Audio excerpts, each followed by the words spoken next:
Mike is an aye.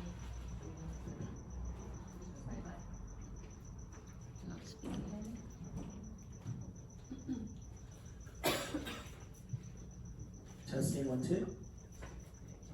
Okay, I have to come closer to the mic, thank you. I would be happy to move approval of the consent calendar with a minor edit to the meeting minutes from our last meeting. I made a note for our city clerk.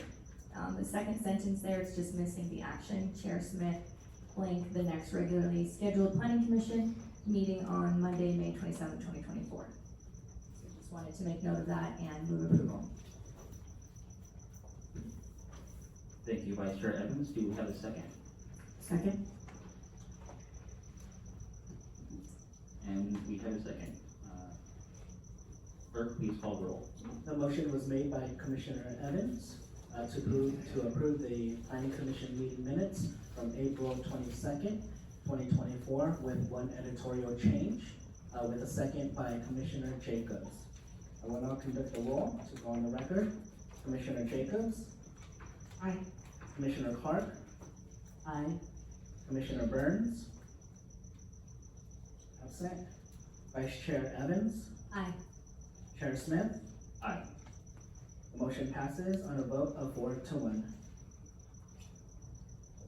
And we will move on to item 2, to conduct a public hearing to consider plan development permit number PDP-220-003 for the proposed development of a 3,481 square foot restaurant, a Raising Cane's with indoor and outdoor dining and drive-through window stations on a 1.13 acre site consisting of 5 parcels located at 7559, 7593 Broadway, 7576, 7590 Pacific Avenue, and 3342 Buena Vista Avenue. In the general commercial zone. Those persons who would like to speak to the Planning Commission regarding any item on tonight's public hearing agenda must fill out a speaker's form. If there are any completed forms which have not yet been given to staff, please bring them forward now. And Commission Clerk, have all notices required by law been given, and if the complete file of exhibits, correspondence, and other documents provided? Chair Smith, all notices have been provided, and the complete set of documents, exhibits, and corresponding documents are on file with the clerk's office. Thank you, Commission Clerk. And now I'd like to turn it over to the Planning Commission attorney to ask the Commission if they have any disclosures or conflicts of interest relating to this item.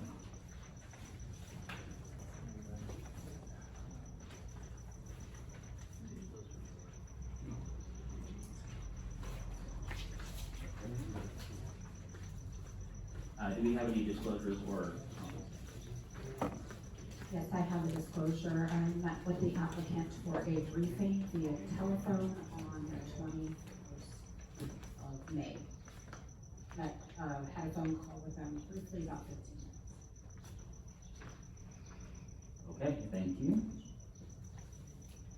And next I'd like to call on Michael Fellows, our Community Development Manager, to present the staff report. Good evening, Honorable Chair, Planning Commissioners. Thank you for taking your time to rearrange your schedules to accommodate tonight's meeting. It's not our typically scheduled meeting.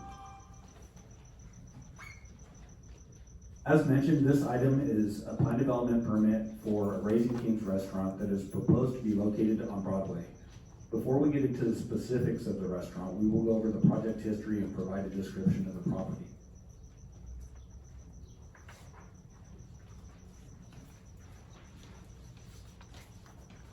This plan development permit application, also known as a PDP, was originally submitted on July 13th, 2023. It went through the standard submittal review and comment process where the application materials were submitted to the planning department and routed to planning, building, fire, traffic, hydrology, and stormwater reviewers. It went through this process several times until reviewers determined the submittal was ready for tonight's hearing. The project site is located at the southwest corner of Broadway and Buena Vista Avenue and includes 5 lots that would be merged into one lot totaling 1.13 acres in size. This rectangular lot would have approximately 170 feet of frontage on Broadway, be about 280 feet deep through to Pacific Avenue, where it would have about 165 feet of frontage.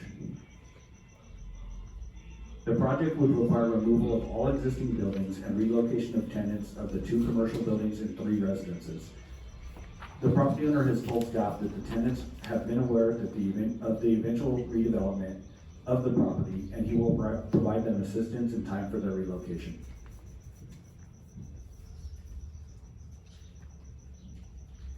Here we have 2 photos of the existing commercial buildings.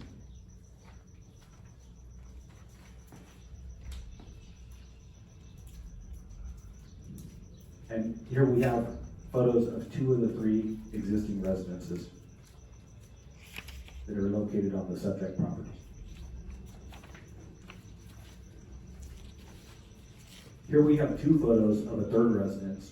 One view on the left is from Buena Vista Avenue, and the view on the right is from Pacific Avenue.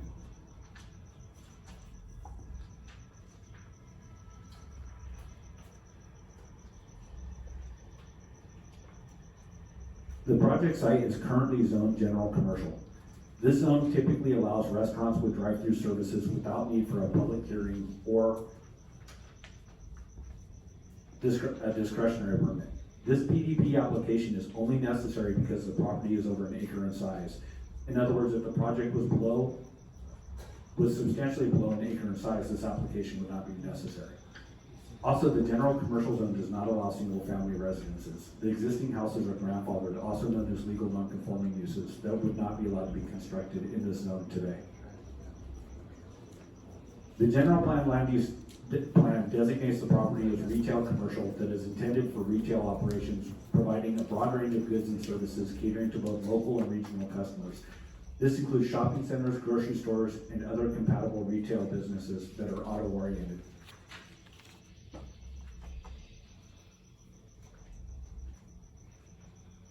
The restaurant parking lot would have a two-way driveway for vehicle access to and from Broadway, and a one-way exit to Pacific Avenue.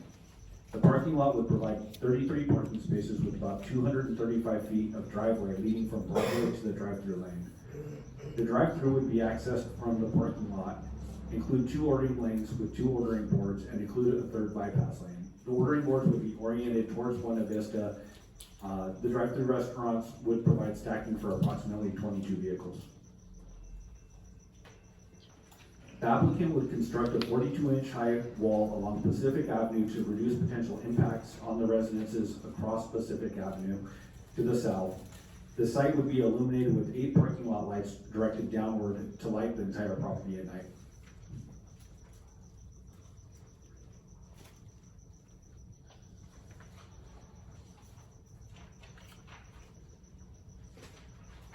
Here we have a site plan of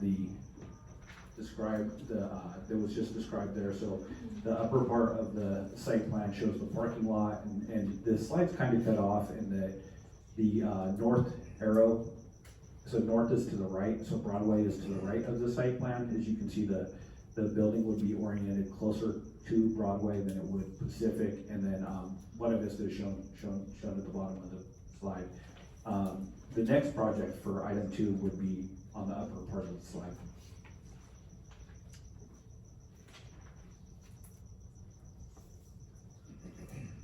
The proposed building elevations include a variety of building planes and roof lines with varied materials and colors that include 3 stucco colors, including Summit Gray, a lighter gray color, Mountain Fog, and a white color, Oyster Shell. The building would also have 2 brick-like materials, Belton Norman brick masonry and Boral Alamo Queen brick. Accents would include red vintage car hood panel and powder-coated steel matte black canopies that would match the proposed canopies, downspouts, and other storefront window sashes.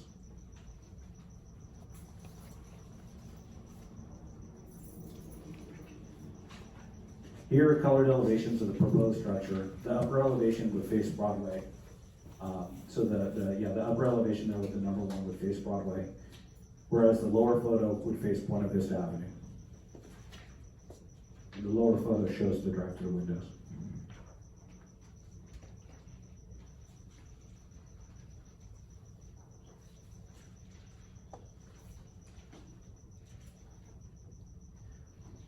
The upper elevation here would face Pacific Avenue, and the lower elevation would face the interior parking lot.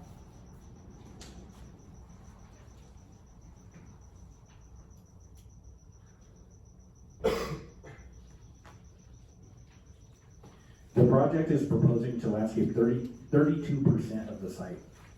Proposed landscaping would include 16 shoestring acacia trees at a 36-inch box size placed around the exterior of the property and in the parking lot. 6 thornless Chilean mesquite trees at a 24-inch box size and 4 24-inch western bud trees at the driveway entrance and exits to the property. There would also be a variety of screening shrubs, ground cover, perennials, succulents, and grasses throughout the property, along with the crushed stone ground cover that would line through the landscape areas. Here we have a landscape plan of the proposed project.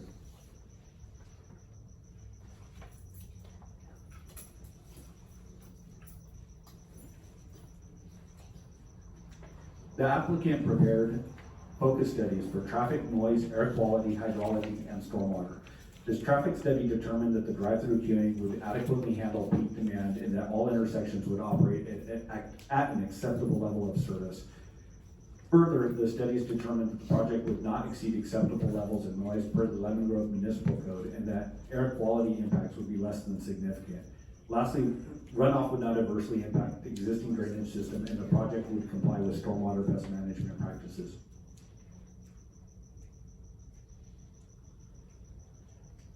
Benefits of the project include that it will add a food option to the community.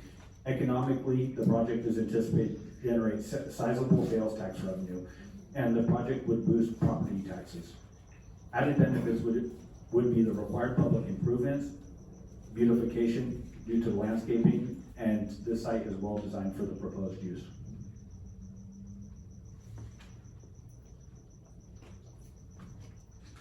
Staff recommends that the project be subject to recommended conditions of approval that currently include conditions requiring Pacific Avenue to remain exit only, regarding wall finish on the proposed 4-foot wall, use of native plantings, and standard planning and engineering conditions. Staff would also like Planning Commission to add one more condition that's not included in the resolution, that the restaurant driveway entrance from Broadway shall be divided into a single large divide the single large driveway apron into 2 smaller aprons with a minimum of 1 break for pedestrians between lanes designed to the satisfaction of the planning department.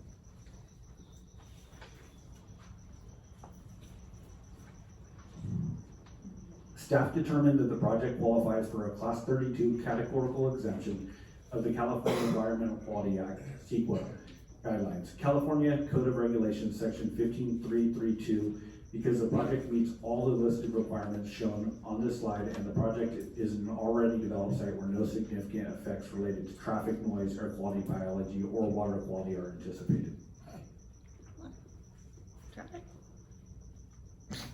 Staff recommends that the Planning Commission adopt a resolution, Attachment A, approving the plan development permit, number PDP 2200003, for the proposed development of the 3,481 square foot restaurant with indoor-outdoor dining and drive-through window stations on a 1.13 acre site consisting of 5 parcels in the general commercial zone.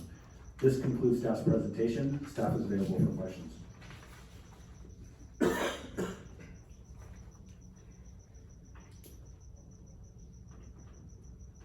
Thank you, Mr. Fellows. Next, I'd like to call on Lester Tucker, the applicant, to present their proposal.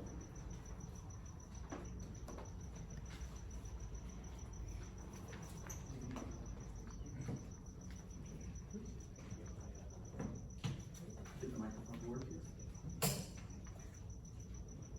You want to go first, sir? My name. Good evening, Chair Smith and members of the commission. My name is Lester Tucker. I'm representative of Raising Cane's Restaurants. I appreciate the opportunity to be here and share our great restaurant information with you. We're very excited to be in the city of Lemon Grove, and I want to thank staff, especially Michael, working really long hours in coordinating a project with us to be here tonight, especially guiding us to a project that complies with every aspect of the city's codes and requirements, with no variances or exceptions. Just a little background on Raising Cane's. Started in 1996 in Baton Rouge by a gentleman by the name of Todd Graves, who is still actively involved with every restaurant, all 800 of them. Routinely, we'll get comments back from Todd on site plans and elevations, how the operations are going to work on a project. So we are very actively involved in our projects. They are all corporate-owned restaurants. These are not franchised. We take great pride of ownership in our restaurants, the food, the service, particularly the property and how it appears. Our active community involvement, which I'll talk about in a second, our crew, and our native plant palette. I look forward to working with Busy Bee to make sure that we have the right plants here and attract the pollinators. We typically hire between 50 and 75 people at each restaurant. We make every restaurant the city's own with personalized local graphics and murals.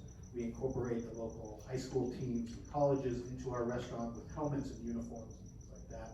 We really want it to be the city of Lemon Grove's own Raising Cane's, and every city that we go into. We have a very focused menu with just one item. It's the world's best chicken fingers, and that's pretty much what you're gonna get. When you drive into our property, we know what you're gonna order. It's just a matter of how many, and if you want it on a sandwich. I make my sandwiches on the Texas toast. We're proud to have the fastest food delivery time in the industry. We are the standard for the industry. Our focus menu helps us do that. It's typically 2.5 minutes from the order board until you're driving out with your fresh hot food. This project represents a great opportunity for the city of Lemon Grove to expand its tax base on a piece of property that we're going to really beautify in the city. We are an outstanding corporate citizen. If any of you went to our website and saw our community involvement, we actually have our crew identify and do volunteer work even before the restaurant is open. We have community outreach going, we have volunteers. We're very actively engaged with the chambers of commerce and the local charities. We literally give out thousands of meals and thousands of dollars every day to our local communities and charities in the area. Great opportunity for you to bring one of the fastest growing, most desirable quick serve restaurants to town. This is the right project in the right location with the right design for all the right reasons, and I ask for you to approve us this evening. Our team is available here as well. Our civil engineer, traffic, if you have any technical questions. Thank you very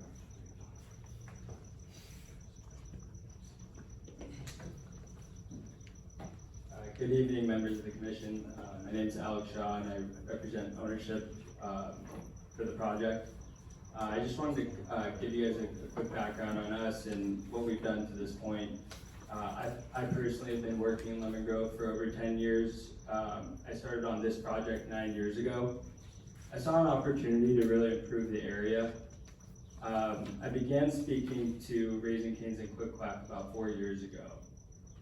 It took over 2 years to convince them in Lemon Grove and convince them that the business is here, the demographics are here, it's a great place to do business, and they agreed to move forward. I know we haven't gotten into the next agenda item yet, but they agreed to move forward as a package with Quack because of the synergies they saw between the projects and how they could help both businesses flourish in the city. They felt that with both brands, their business can really thrive, and they've gone in multiple markets together before. I'm excited about this project, and after 9 years and millions of dollars spent to this point, we definitely think it's a win, huge win here for Lemon Grove. Quack, Raising Cane's, and myself have been working hard with the city staff to bring this project forward and successful. And I just want to reiterate that it can only move forward as a whole, and it's only feasible as a whole. The amount of time and effort spent to this point, the parcels that we created, really wrap the two tenants in their specific design and space needs. And really, it doesn't pencil financially unless we're able to get both of these great brands over to the city of Lemon Grove. And then I think one of the biggest things, and I know this is important to everyone here, it's obviously the existing tenants. Existing tenants, I've been doing this a long time. I know this is the most difficult part. Our existing tenants are our number one priority. I know, like I said, how difficult it can be, and not everybody's happy. Obviously, getting displaced, I've had to move before with remodels of house or houses getting torn down. But I do want to say one thing. We're not going to proceed with this project until we've helped all the tenants find a home first. Legally, we have to give them 60 days. I'm prepared to give them more than 6 months. I'm personally prepared to help them find another home better than the one they have now. And again, we have some of our tenants here, and like I said, not all of them are going to be happy, but I've been in their shoes before, and I'm here to say that, look, I'm going to do everything I can reasonably to help them find another place, and we're going to give them the time to do so. We're not going to proceed with any project until we've found that new home for them. And they are like family to us. I mean, a lot of these tenants have been here for over 20 years. And I hope someone come up here and talk about how they feel about the project, but I want you guys to know that coming from myself, who will be personally working on this, that is the case, and I will stick to that. And then the biggest thing, I think, I'm hopeful we can get both of these projects approved here. But I think it's just huge for the city of Lemon Grove. I think getting two big brands like this willing to invest, I believe over $5 million each to a project can only bring new and better development and more eyes to the city on people that want to come here and do great things. So I'm hopeful we can get that approved. Thank you for the time.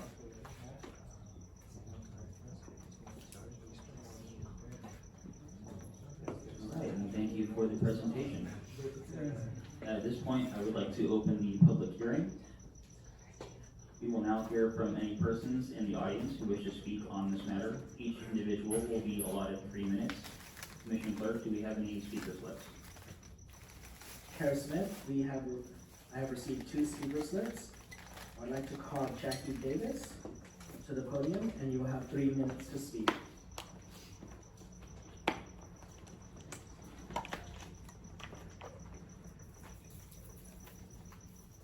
Yes, I'm Jackie Davis. Yes, I'm Jackie Davis. It was 7576 Pacific Avenue here in Lemon Grove. We have people that live in my area for more than 20 years. They're going to be displaced for the sake of money. Another restaurant. We have 9 restaurants in San Diego County, 90 in Los Angeles, in the state of California, city of Los Angeles. And I guess it's really never enough when you greedy like that. We would like to get some people in our neighborhood that respect the fact that this is where we live. We've been there for more than 20 years. They have, like I said, 9 restaurants in San Diego County. You think they care about us? No, they care about selling chicken. We care about family, raising family, our children, going to school, having an opportunity to make something of themselves. All they're concerned about is making money. I think this project should be put in some other place, perhaps, where you don't just displace people. This is home. This is where we live. They're concerned about selling, and we're concerned about living. That's the difference between us and them. Thank you.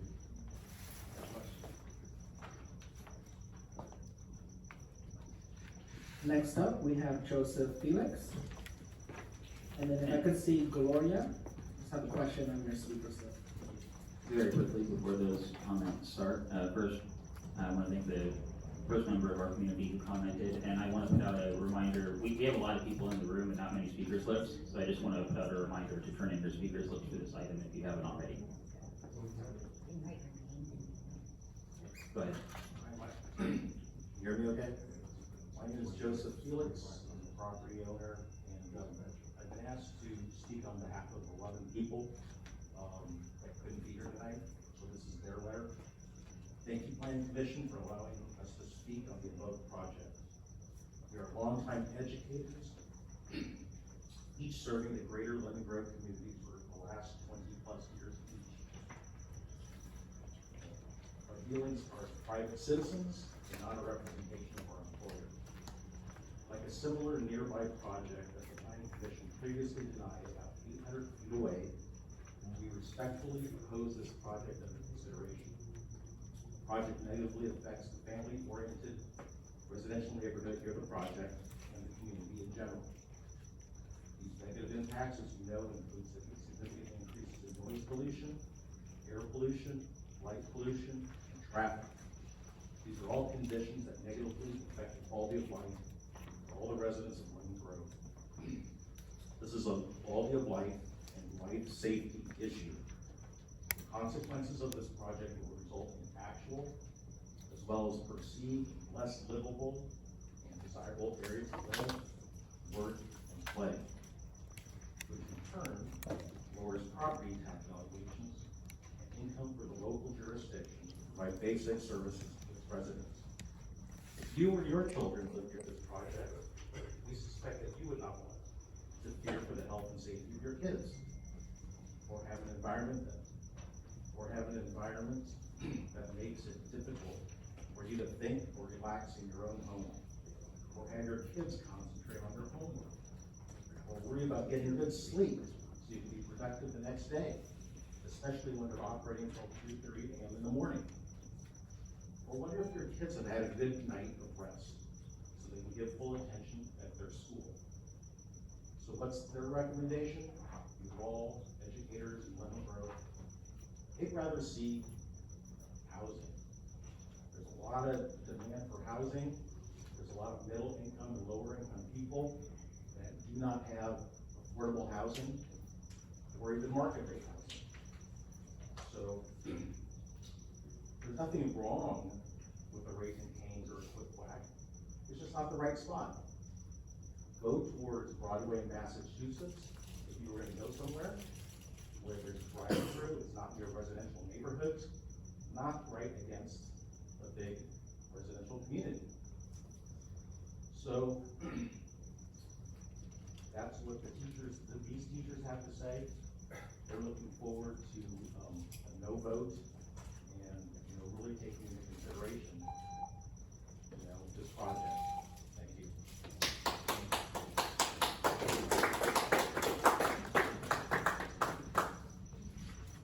Next up, we have Gloria C. There's a copy of the letter that you want to hand out.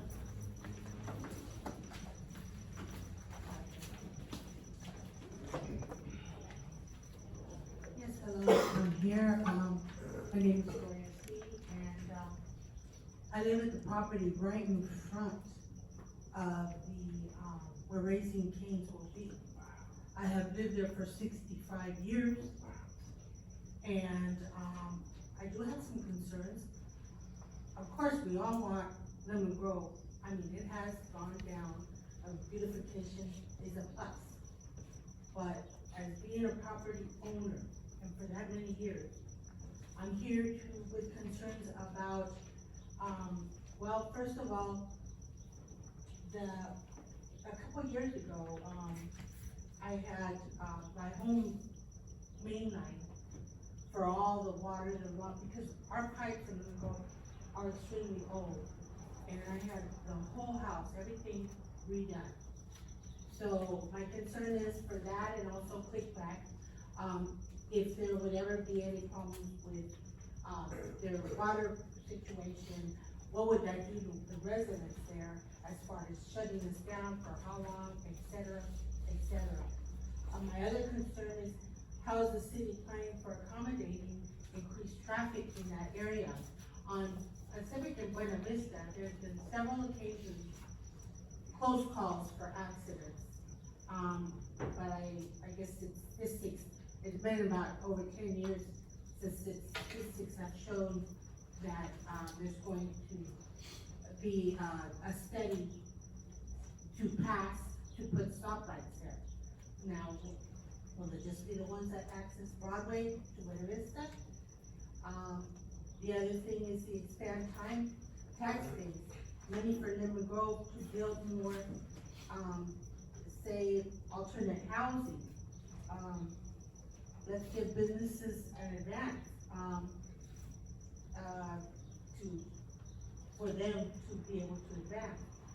The other thing is, I'm actually a fan of Kings, I really like it. I've been through several, my first one was in Las Vegas. So, my concern there is, I know they're open till 1:30, up in Vista, they're open till 2:00, 2:30 in the morning. The noise factor, will it go over that sample hall, which I believe you said is 4 feet? Will I be hearing that noise coming across?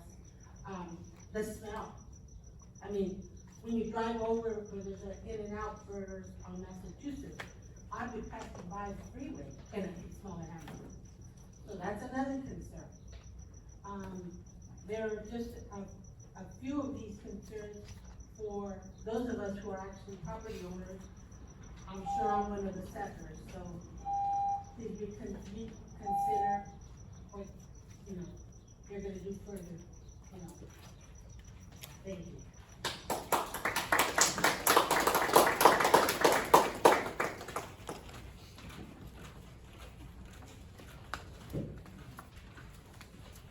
And that appears to be the end of our speaker slips. I want to thank each of you who has come up. Uh, I'm one of the tenants. Can we have you fill out a speaker slip and I did provide it? already. Your name is Zori? Yeah. Alright, so this was for item number 3, this is Right. item number 2. Okay. But you could go ahead and proceed, and make your comment. Can I? Yeah, you can. Thank you so much. Okay. How you doing? Well, my name is Zobeda Marmolejo. I've been living in Lemzo. Zori, I can take up the mic from the Okay. podium, and then once you speak. Can you hear me? Okay, I've been living in Lemzo, like, 22 years in the house. It's time for a change. I mean, what they're doing, I don't see nothing wrong with it. I should be upset and I'm not. You understand, I'm the owner of the farmer's store, but kind of like a better place, a nicer place. And not even that place is run down. Like really run down. So what they want to do, I don't see nothing wrong with it. Unless I know they secure me and my husband is paralyzed, and he's gonna have to bend the room, promise us a place, and a nicer house, a better place. So to put a business there, to better fresh, I don't see nothing wrong with it. And I've been here for 22 years.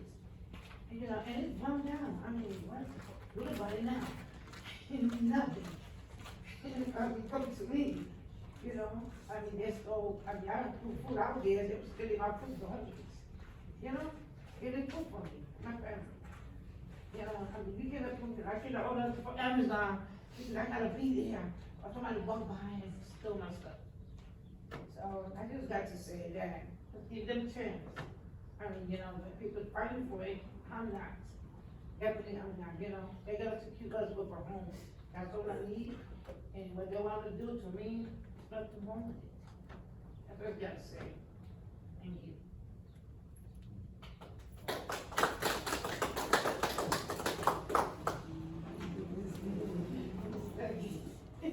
Thank you.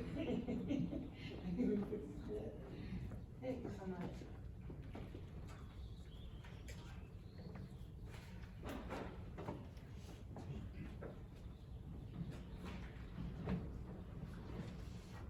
I'd just like to share a quick announcement. you would like to make a public comment on item number 2 on this matter here, please fill out a speaker slip. The speaker slips can be found at the entrance there. And once you fill out the speaker slip for this item or for item number 3, please hand it off to me. All right, so next up, we have Crystal Hall.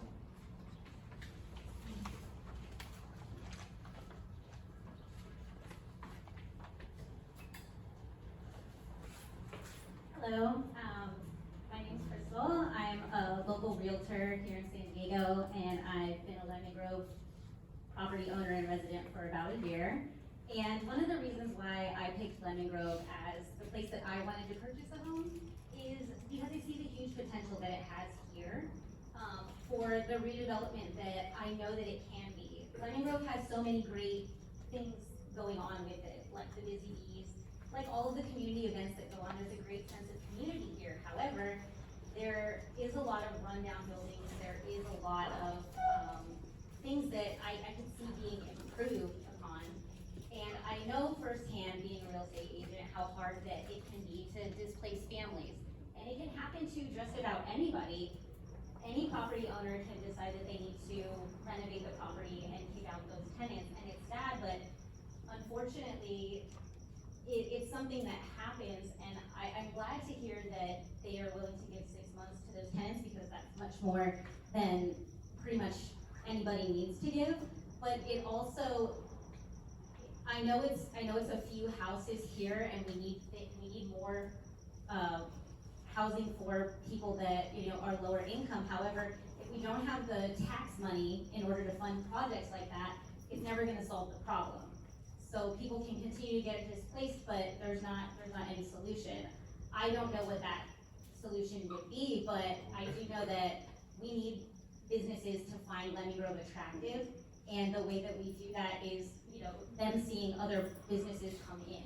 So in my eyes, I think as a Lemon Grove resident, this is a good project for us. Both of these projects coming in is going to raise the taxes that we have and make it more desirable for people to want to live in Lemon Grove. A lot of times when I'm showing houses to new residents of San Diego, they will tell me that they don't want to live there. And it's because when they drive through and see the way that it looks, it's not appealing to them. So anything that we can do to better what that looks like for our community is gonna raise the standard and make Lemon Grove the awesome community that it can be. That's what I think.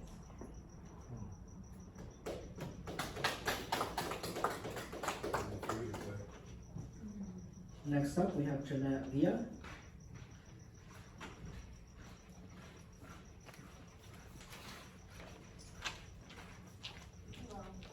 Hello, my name is Jeanette Villa, and I've been living in Lemon Grove for 5 years. Microphone. Can't hear you. Can you guys hear me? Yep. Yeah. So I've been living in Lemon Grove for 5 years. I do want to see Lemon Grove grow and become much better, like our good neighboring communities such as La Mesa. So I came here not expecting to speak, but more to hear the ideas and what's going forward. I do have to say, and I'm looking forward to new developments. However, I feel that there's so many other empty lots. Hearing people from our neighborhood saying how they lived here for 20+ years really breaks my heart, because when you buy a home and that's the home that you're planning on staying, live in, you're planning on retiring, your house is paid off, and currently, if anyone has gone on Zillow or any other place to search for houses, you'll see that houses aren't as available as they were maybe a few years ago. They're very expensive, interest rates are high. Now you're expecting people who paid off their mortgage to continue to have a mortgage payment. So I'm here just to speak on their behalf, and I mean, if you drive a little bit east, there's empty lots right in front of, I wanna say Broadway and Skyline. I mean, those areas really need fixing, and it would be nice to have a restaurant, a car wash there where there could be movement. And also a little way, just a few blocks away where it's really congested, where traffic's, it's really congested. So I just feel that we can have a big win-win if they just go a little bit further east.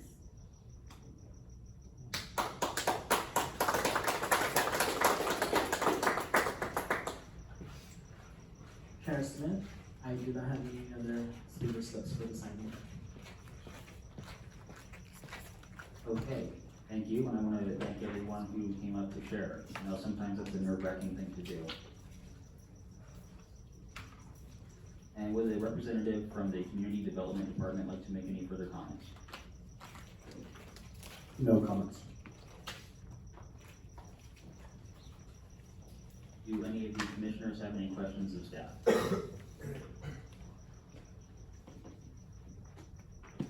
ahead.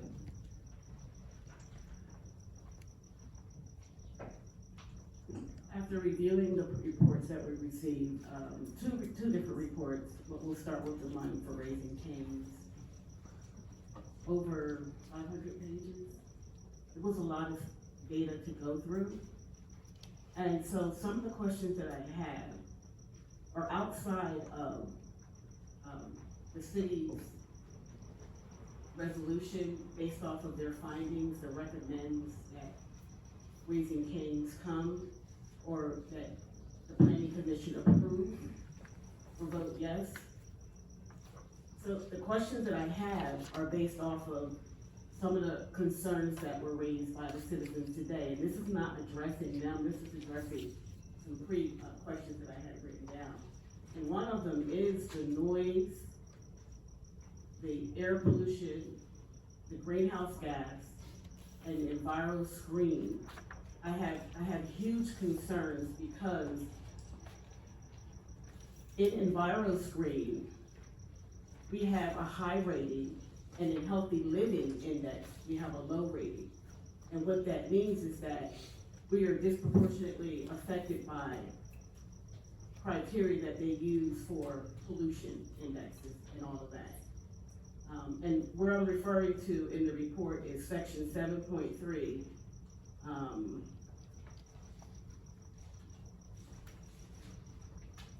Put 7.3 overall health and equity scores.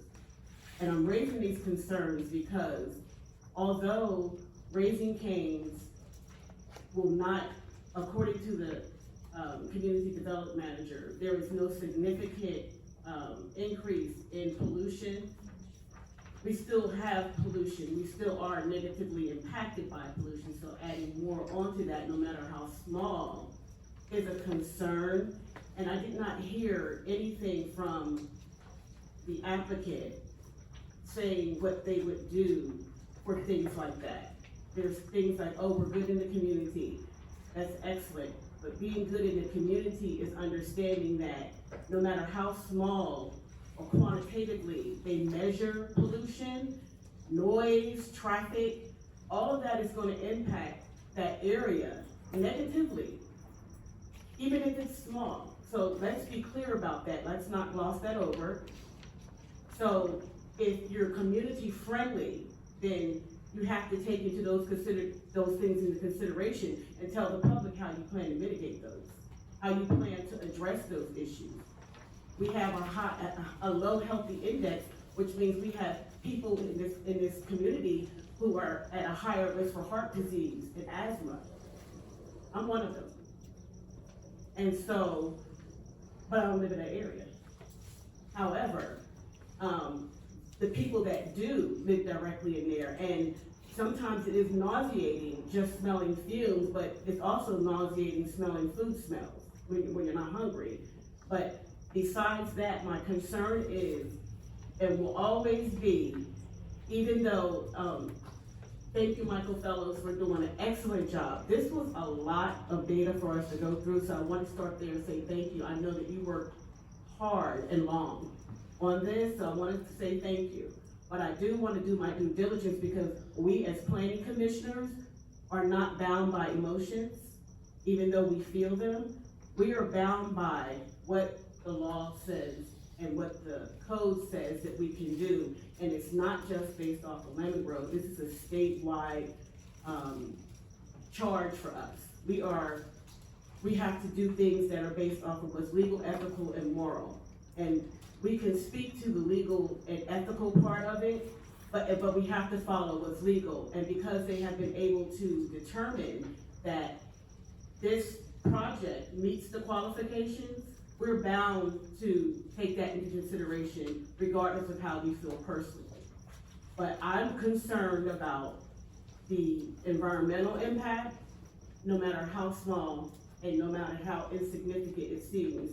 And some other things that I'll talk off record about that, but that's my number one concern, and I know that's the concern of anyone who would be in that area. So I would like to have that addressed and find out ways that, or hear ways that the applicant or the city would be willing to come together as you did on other areas and say, well, staff added this. There has to be some consideration for it because that small increase, so next time when we do a viral scan, our numbers are gonna probably go up because it's just no way that it can stay the same, based off of the criteria. And you can go to EnviroScreen and look that up, but, that's my concern. I don't wanna ramble, and I don't know if the other commissioners have that same, feeling, but that's my greatest concern as of now for Raising Cane's. Was there a question for staff as well? My question was for staff, are there ways that between the city of Lemon Grove and the applicant, that they can come up with ways that will mitigate the environmental impact, even though it's small and insignificant? Because we know that you've determined that there is going to be a small increase. And since we're already high on the EnviroScreen, we need to make sure that it's addressed, and like, I don't know what else the city is doing behind the scenes to address it, so if that could be addressed. And then my last thing was for the noise pollution, like what type of materials are they gonna be using besides the trees? Like the wall, what's the wall gonna be made of? How is it gonna be constructed? How will it help mitigate and silence some of the noise? And is 42 inches high enough? That's all. Thank you, and I'm sorry, I misunderstood the question at the beginning. Thank you, Commissioner Clark. One thing I want to point out is that these properties are located in an area where the zoning for the city transitions from a commercial zone, which is a more intense zone, to a residential zone, which is a less intense zone. You know, ultimately, when we have zoning maps, there needs to be these transition points, and you have it between, in this case, commercial and a medium density, I think there's residential. You have it in other areas of town where you might order a multi-family zone with single family. And so there's generally a higher level of impacts when you have that more intense use, and it's kind of anticipated you're gonna have those more intense impacts when you have a lower intense use neighboring a higher intensity use. And so generally those come with some increases in these areas that we discussed, the noise, the air quality, and these other items. And we do our best to mitigate them. Are we able to anticipate all potential impacts? No. Are we able to mitigate all potential impacts? No, not all the time. We do our best to anticipate that. So we did take steps with this application, such as the applicant initially requested that Pacific Avenue allow for both ingress and egress of vehicles.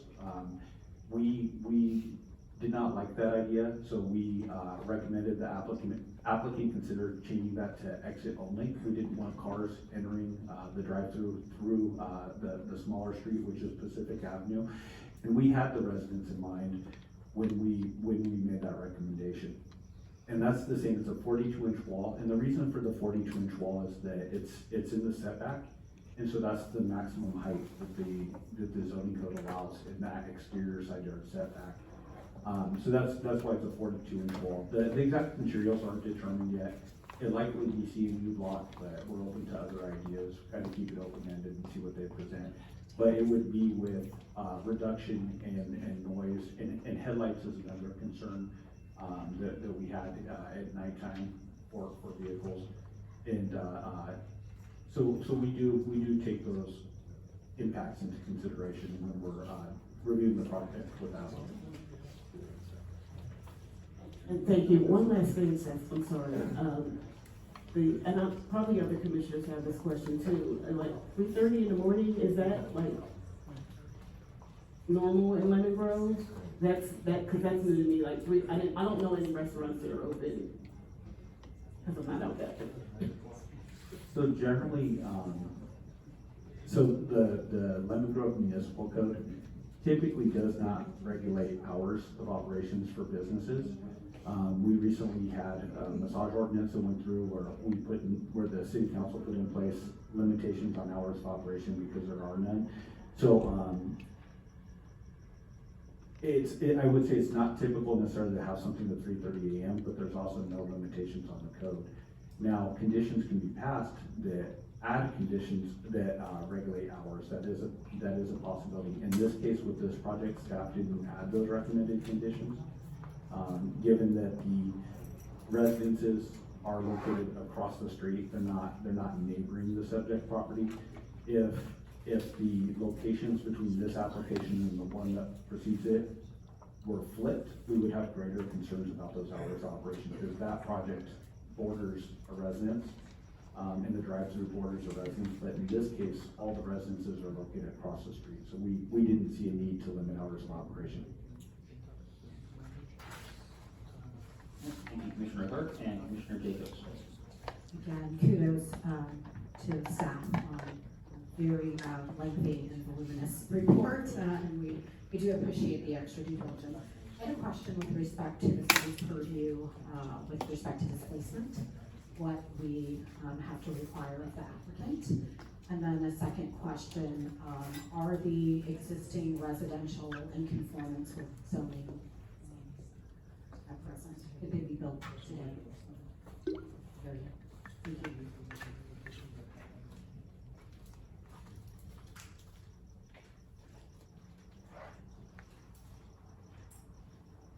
There, to the best of my knowledge, the city of Lemon Grove has no specific requirements for relocation of tenants and buildings. There are state laws that deal with that, and we've had conversations with the property owner who's indicated that he's not only gonna follow the state law, he's gonna exceed the state law, as mentioned in his presentation, when it comes to relocation. Now, in this case, the property owner currently owns all the property, so this isn't, from some comments are related to property owners potentially being relocated. That's not the case here. Not that there's a lesser concern, but it's not a situation where individuals are being required to sell their property or something like that. It is relocation, but no, the city of Lemon Grove has no specific requirements, and the applicant has indicated, property owners indicate he'll follow state law. And with regards to the zoning requirements, the zone today would not allow single-family houses in the zone. The general commercial zone does allow for mixed use, where you have a situation, residential and commercial on the same property. Typically, that's a multifamily type scenario. However, single-family would not be allowed to be constructed today. It's considered a grandfathered legal non-conforming use.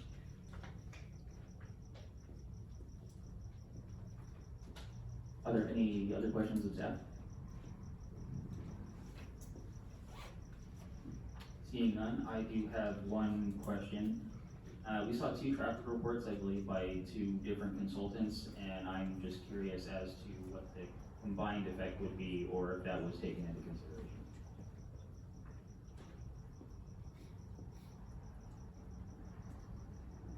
consideration. The traffic reports do review both uses. They do take them into consideration. To what level of detail, I'm not certain about that. We route the traffic report to a traffic engineer who reviews that project for the details. Generally, on our side, we're just looking at the conclusion, primarily, as long as we get the traffic engineers okay. But those reports, to some extent, did take into consideration traffic from each other's uses. The applicant may be able to speak to that in a little more detail. Would the applicant like to comment on that?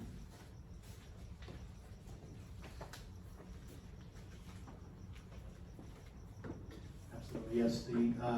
The traffic study prepared by Raising Cane's did include the data from the Quack use, and it cumulative effects analysis for the entirety of this, I guess, the parcel assemblage, if you will. So both uses are contemplated within the traffic study for both Quack and for Raising Cane's. And our traffic engineer is in attendance this evening if you have some more technical questions, but that was a focus point of effort coordination between Raising Cane's and Quack to ensure that the uses for both are contemplated in the trip counts and the train movements and the other details.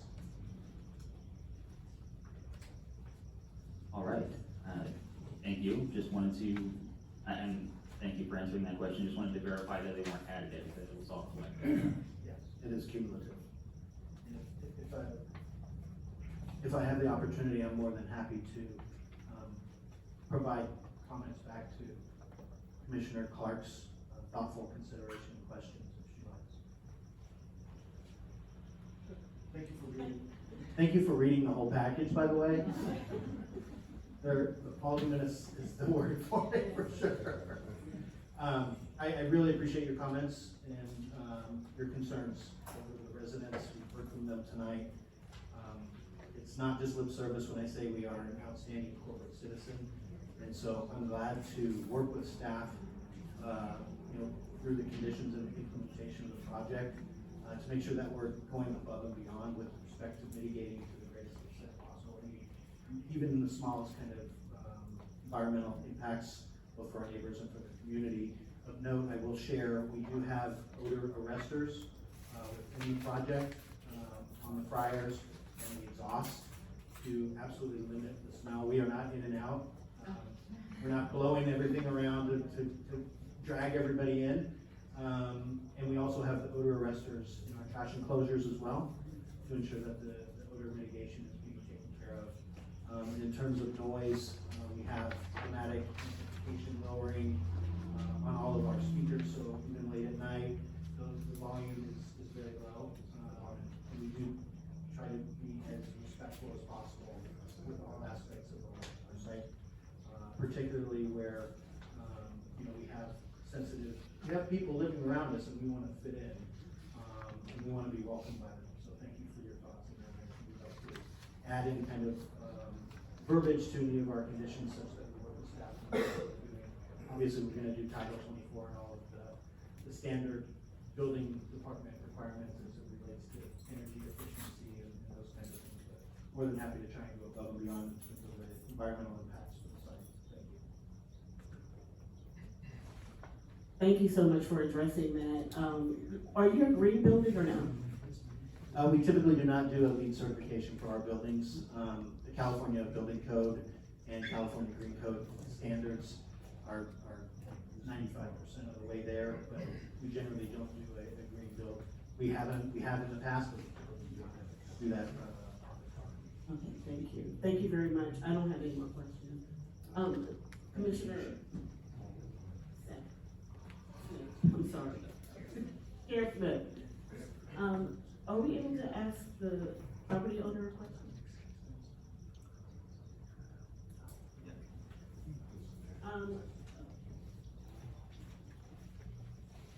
I want to say thank you for being considerate and thoughtful of the tenants and the residents that are going to be impacted by this project.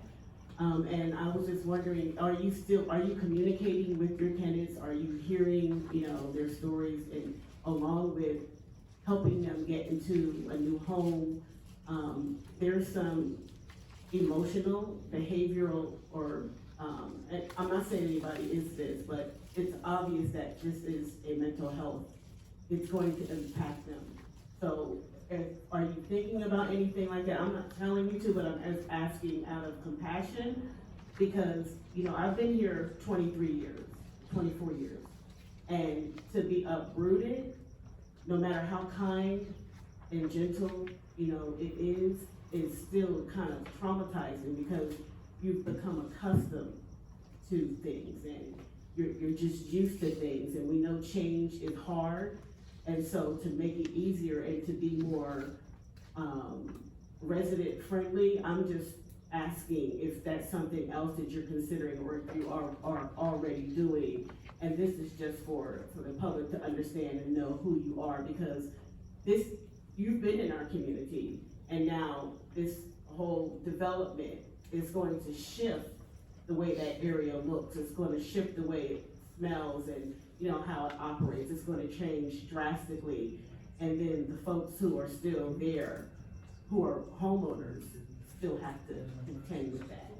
So that. Yeah.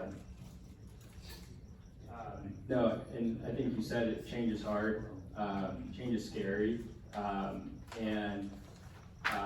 look, this has been a long process, and it's gonna continue to be. I'm not saying, you know, this is gonna happen overnight, you know, with all of our tenants, we're gonna work with them, and I've told them, you know, we're gonna give them as much time as possible, and we're gonna help them. You know, we have a lot of friends who own other complexes. We ourselves have a lot of connections that they don't have. And so we're gonna basically branch out, reach out to everybody we can to help them in any way we can. But yeah, I mean, look, change is hard. We're gonna communicate. We're gonna continue to communicate, and we're gonna do everything in our power to help them out. And I mean, I think we're all human beings here. We all have feelings. I mean, look, the first home I lived in was over 20 years as well. The first time leaving that house was rough. I'm not saying, you know, it's easy to move forward, but obviously we have to be that helping hand to help them move forward. And, you know, I'm here to tell all of them, you know, I'm happy that everybody showed up and expressed their feelings. Like, you know, I'm here to tell them all, you know, we're gonna try to address everybody's concerns, not just our own tenants, neighbors. You know, she's lived here for 65 years. Obviously, you know, I'm here to tell you, you know, we'll do whatever we can to make it, you know, as, you know, reasonably great as we can for you, obviously living across the street. Like I said, change is hard. You're not gonna make everybody happy. All I can do is do as much as I can do, and get more than what's required. But yeah, I mean, look, these tenants are like family to us. You know, we've had tenants that have been our tenants for over 20 years. And so, you know, she was telling me, you know, change is scary, and then now, you know, her husband's paralyzed. And I told her, hey, we're gonna find you something on the ground floor. We're gonna find you something that works for you and your husband, that's close to all the medical care that they're with. You know, we're gonna talk to them and figure out what their needs are first, and then try to provide everything they need. So yeah, I mean, that's the honest truth. Thank you.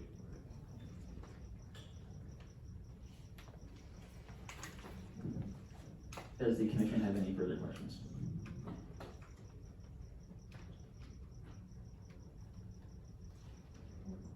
And seeing none, we will close the public hearing. Do we have a motion to close the public hearing? I move to close the public hearing. Sir, I'm sorry. We filled out something, I filled out something to talk. I had just maybe a minute before you close everything out. Is it permissible? Do we have a speaker? He has. So you submitted it after Chair It's on the Smith. trash, did you? But no, don't do that, don't do that. I did, but I didn't know procedure, I apologize.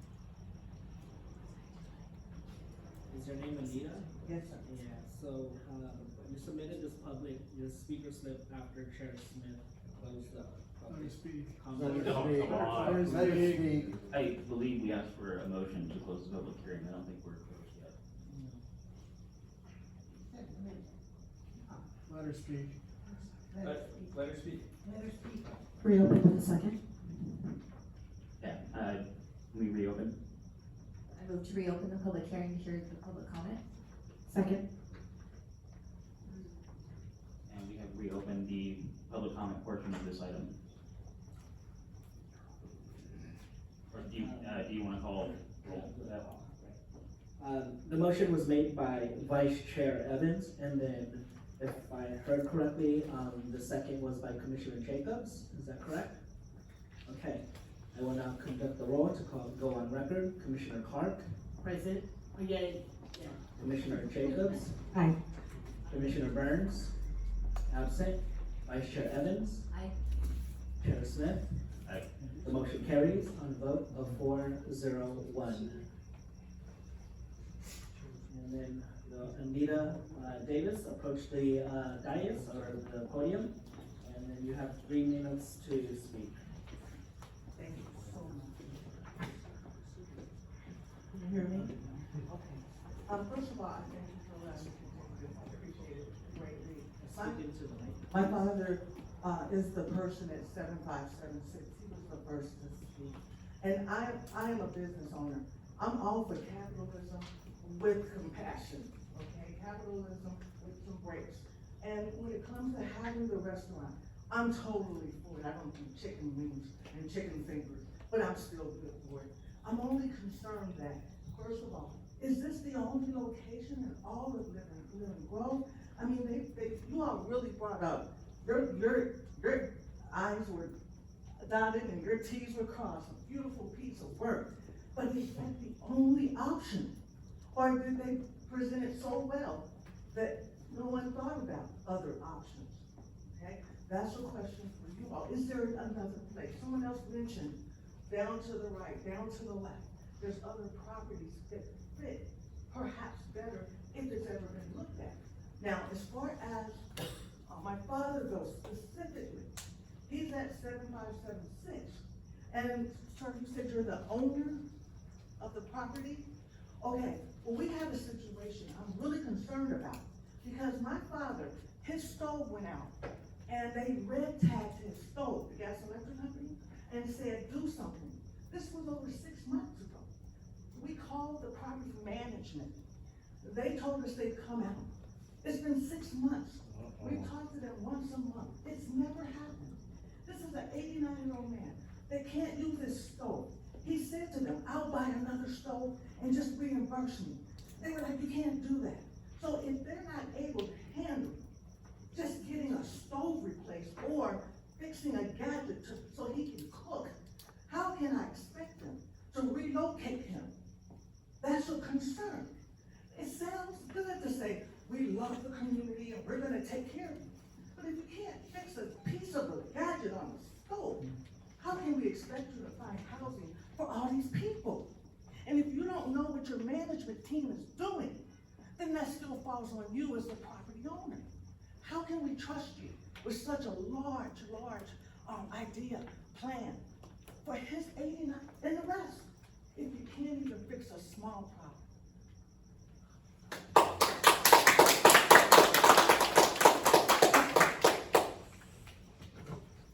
Thank you.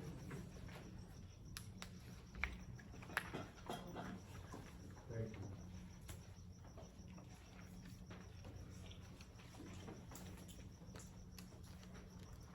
Would staff like to address any of those comments? Yes, I would, Commissioners. Chair Smith. When it comes to development, the city can't just pick and choose where these tenants are choosing to locate and who are, whether or not the property owner wants to lease to specific people. It's the property owners and the tenants come to us and say, hey, we would like to locate this development on this property. And there are circumstances where we will suggest, hey, you might want to consider this location, this alternative location. But the majority of the time, it's just whether or not we're processing the request in that we say this is the process, this is the type of permit you need to make the request, and that's about the control we have, other than adding conditions of approval and going through the project. It's not a situation where, like Sim City, where we can kind of say, hey, we want this to develop here, or we want this to develop over there. It's in this case, the property owner actively recruited these tenants to come to his property. And these other property owners apparently aren't doing that, and which is why their properties are remaining vacant. And in some cases, some of the properties discussed, we do have proposals that are coming forward that maybe the community doesn't know about at this point because they're just preliminary discussions. But so it's really the property owner and the tenant coming to us and say, hey, we would like to put this activity at this site.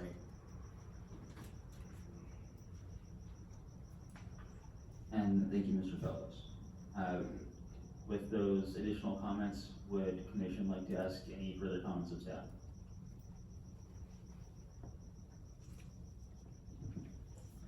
And there are no further comments of staff. Do we have a motion to close the public hearing? So moved. We have a motion and a second. Can the clerk call the roll? The motion was made by Vice Chair Evans with a second by Commissioner Clark to close the public hearing. Commissioner Jacobs? I will now conduct the Aye. roll to go on record. Commissioner Jacobs, aye. Commissioner Clark? Aye. Commissioner Burns, absent. Vice Chair Evans? Aye. Chair Smith? Aye. The motion carries on a vote of 4-0-1. Thank you, Commission Clerk. Would any of the commissioners like to make comments on this item? Vice Chair Evans. Thank you very much, Chair Smith. Good evening. I just want to thank everyone for coming out tonight, and we're all here together to consider a decision that shapes the future of our community in Lemon Grove. First, I want to thank city staff for all of their hard work on this item. I did not have any questions on this, as I had a very helpful briefing with Mr. Fellows, and want to make sure to publicly thank him and commend him for all of his outstanding work on this item, and in planning in general. In Lemon Grove, we're very fortunate to have the incredible city leadership that we do have, and we have great leadership, great vision, and a great deal of potential, as we've heard tonight. But to help us realize our full potential as a community, what we really need, and that have been lacking, is supportive partnerships that bring our greater community vision to life. And it sounds like we have that in Mr. Tucker and Raising Cane's. Thank you to the applicant for being here tonight.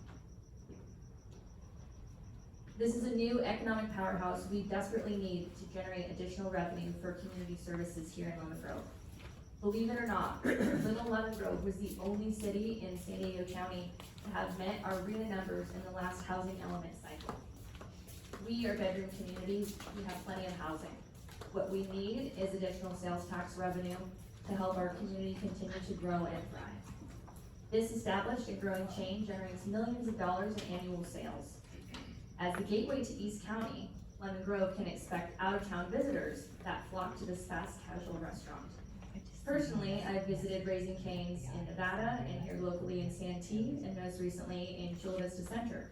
And they are all thoughtfully designed and very thoughtful and intentional about traffic queuing for the dozens and dozens of hungry chicken enthusiasts that we can expect to be coming into Lemon Grove.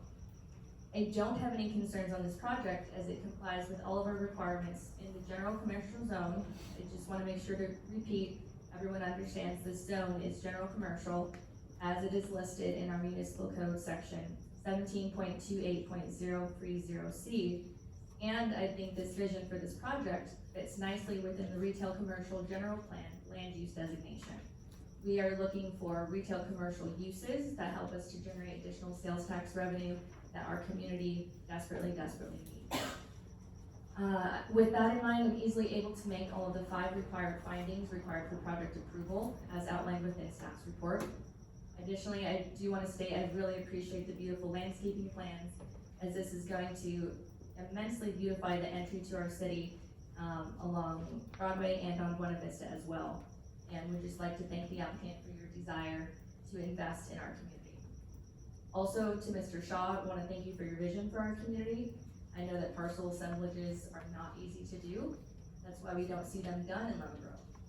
And especially want to thank you for working with the residents and to deal with all of our residents with the utmost dignity and empathy that they deserve with their proposed displacements. And just want to thank you for giving them additional time to sort out the next chapter of their life. We hope we can keep them in Lemon Grove. That would be ideal. With that in mind, that really concludes my comments, and today's a day I feel especially proud to be a Lemon Grove resident. I shared some similar thoughts as what we heard earlier. We have a lot of untapped potential in seeing this investment and seeing this state and seeing this larger vision for our community is very exciting, and I feel hopeful for our future. Thank you. Thank you, Vice Chair Evans. Do we have further comments from the commission? Commissioner Clark.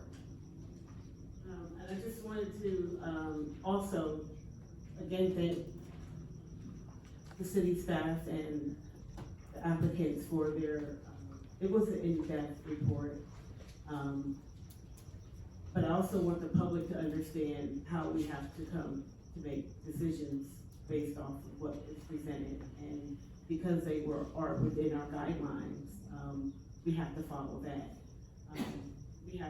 I'm gonna read something from the Institute of Local Government, which tells the duties of a planning commissioner is to exercise all powers and duties granted to it by ordinance or resolution, makes recommendations to the city council, board of supervisors for adoption, general plan or specific plan for physical development, exercise such additional powers and duties as may be provided for by such general laws of the state of California as are not in conflict with local procedures, administrates the zoning ordinance and subdivision ordinance.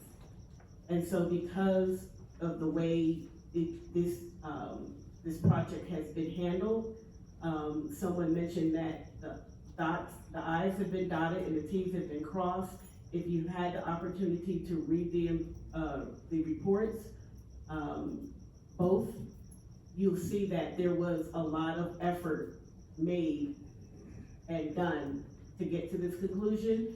And again, we all had opportunity to speak with Michael Fellows as is allowed, so that some of the questions would be addressed in his presentation and not that he wouldn't have to come back at another time and address it. So I'm happy that the residents came out and they spoke and they have their piece, and that there was additional information that was provided for us.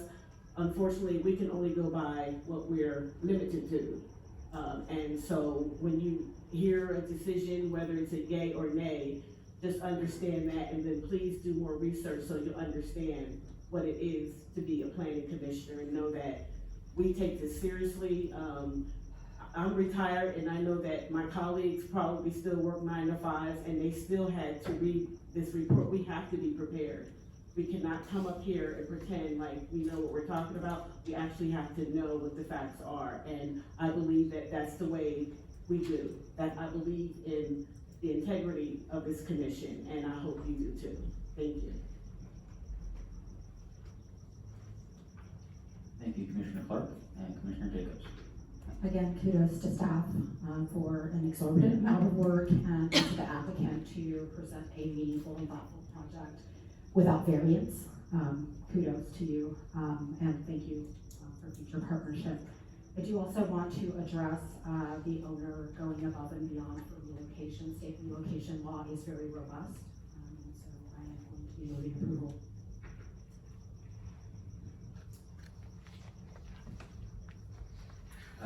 Before we make a motion, may I make my comments?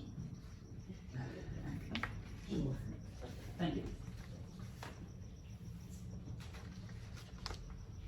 I agree that staff did a lot of work on this project. It was indeed over 500 pages of information, including our traffic report, our sound study, our environmental study for pollution.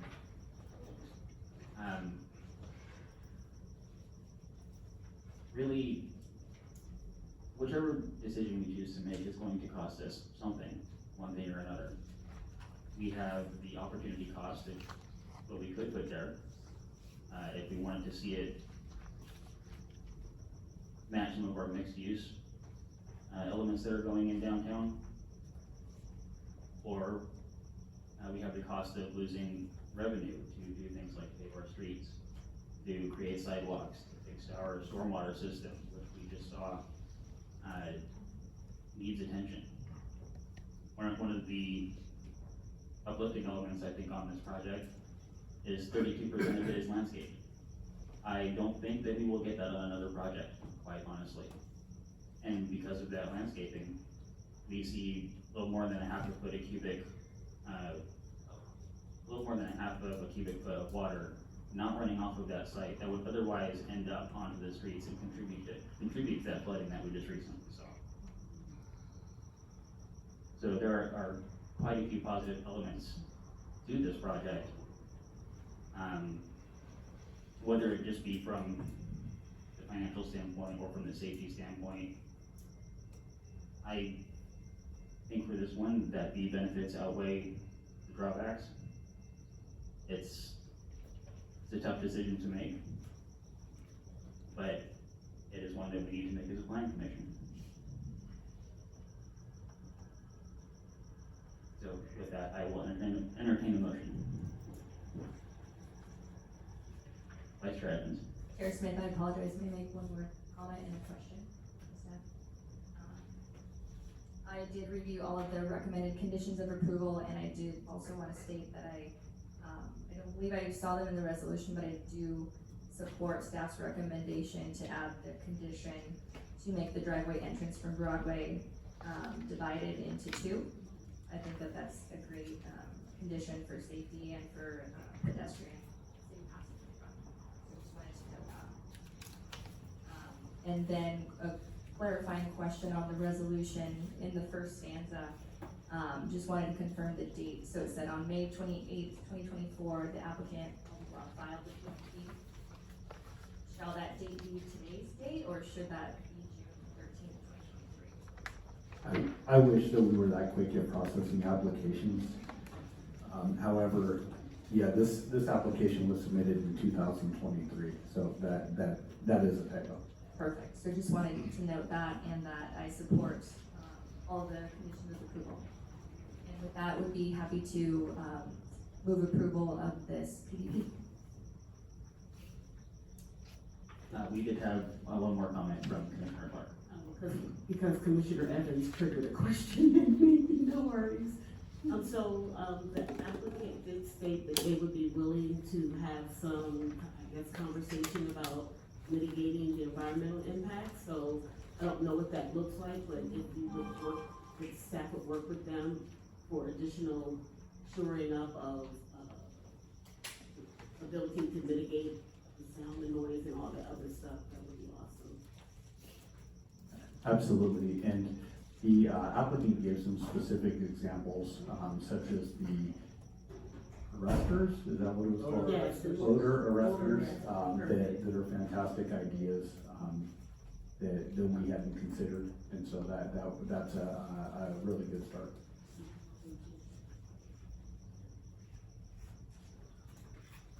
And I believe we had a motion. Second. We have a motion and a second. Would the clerk call the roll? Commissioner Burns, absent. Commissioner Clark, Aye. Commissioner Jacobs, Aye. Vice Chair Evans, Aye. Chair Smith. Aye. Motion carries on a vote of 4-0-1.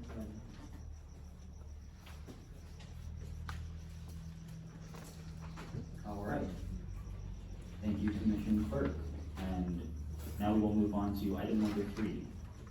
The public hearing to consider plan development permit number PDP-220-0005 for the proposed development of a 3,596 square foot car wash, the Quack, with 9 vacuum stations and 2 canopies on a 1.01 acre site consisting of 5 parcels located at 7553, 7559 Broadway, and 7546, 7558, 7564 Pacific Avenue in the general commercial zone. Those persons who would like to speak to the planning commission regarding any item on tonight's public hearing agenda must fill out a speakers form. If there are any completed forms which have not yet been given to staff, please bring them forward now. And would the commission clerk have all the notices required by law been given, and if the complete file of exhibits, correspondence, and other documents have been provided? Chair Smith, all notices as required by law have been provided, and the complete set of documents, exhibits are on file with the clerk's office. Thank you, Commissioner Clerk. And now I'd like to turn it over to the Planning Commission attorney to ask the commission if they have any disclosures or conflicts of interest related to this item.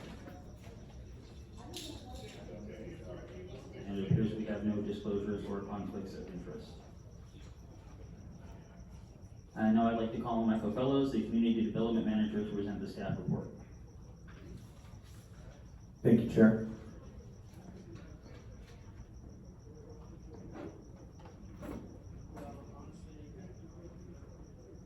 This plan development permit application was originally submitted on October 9, 2023. Similar to the previous project, it went through the standard submittal, review, and comment process until reviewers determined the submittal was ready for tonight's hearing.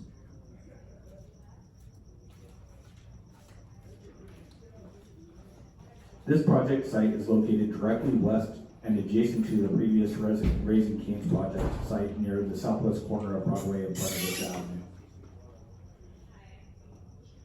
The outline in red shows the location of the Raising Cane's in proximity to the 5 parcels associated with this development.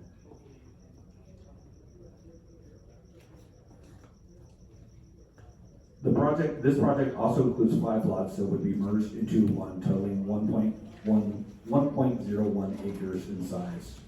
This L-shaped lot would have approximately 125 feet of frontage on Broadway, be 280 feet deep through to Pacific Avenue, where it would have about 185 feet of frontage. The project would also require removal of all existing buildings and relocation of tenants of 2 commercial buildings and 3 residences. The property owner is the same owner as the Raising Cane's project, who also told staff that the tenants affected by this project have been aware of the eventual redevelopment of the property, and he will provide them assistance and with assistance and time for their relocation. Here we have 2 photos of existing commercial buildings from Broadway.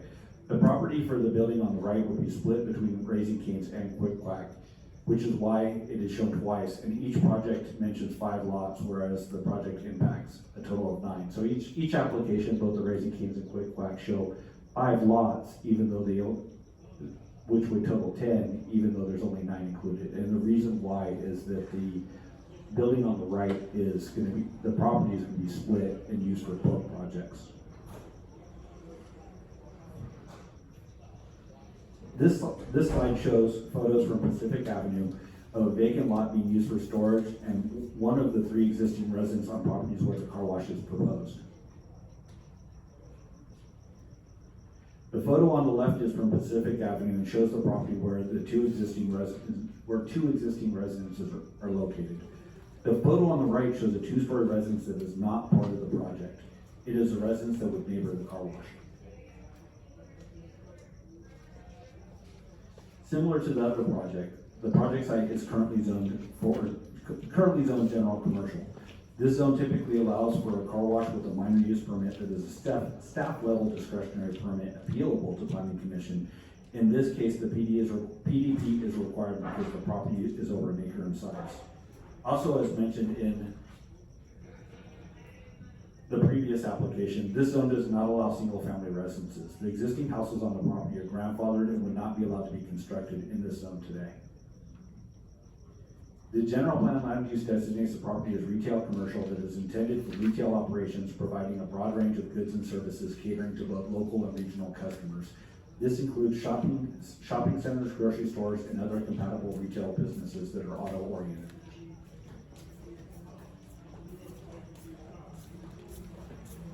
As mentioned, the applicant is proposing to construct a Quack car wash. The car wash would include approximately 3,500 square feet of building housing that would house the car wash equipment, a 240 square foot office building, 2 metal canopies, and 9 vacuum stations. The car wash proposes to operate from 7 a.m. to 9 p.m.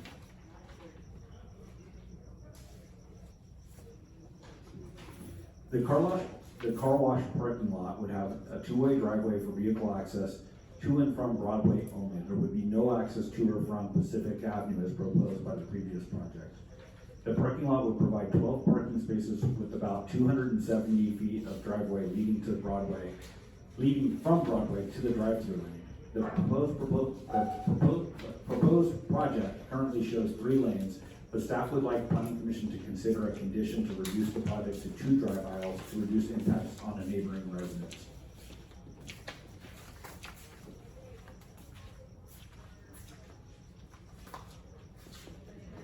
This slide here shows a yellow outline on the upper part of the slide.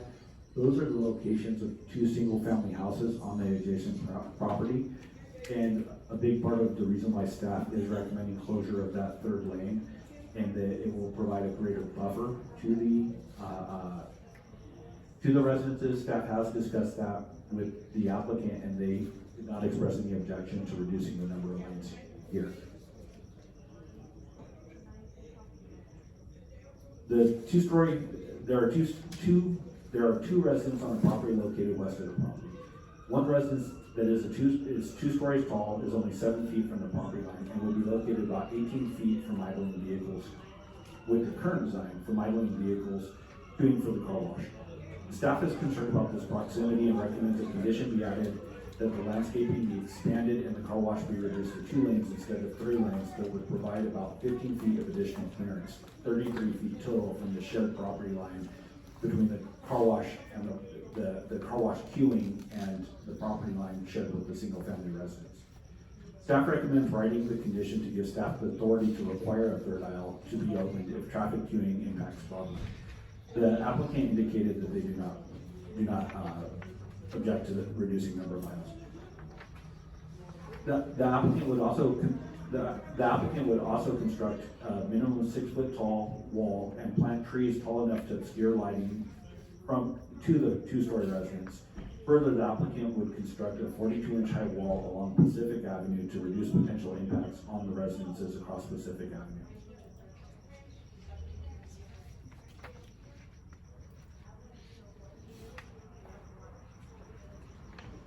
The building elevations propose a simple, mostly rectangular shaped building with a variety of flat roof lines.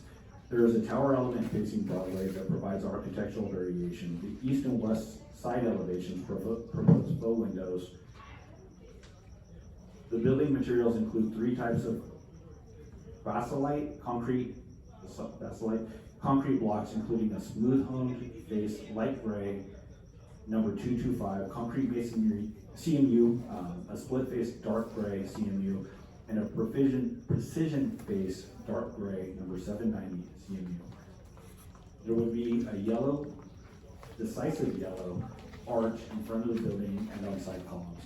The upper part of the building would be white stucco snowbound color with green, Quack green accents along the roof of the building. Here are the colored elevations of the proposed structure. The lower elevation would face Broadway, whereas the upper elevation would face the interior of the car wash.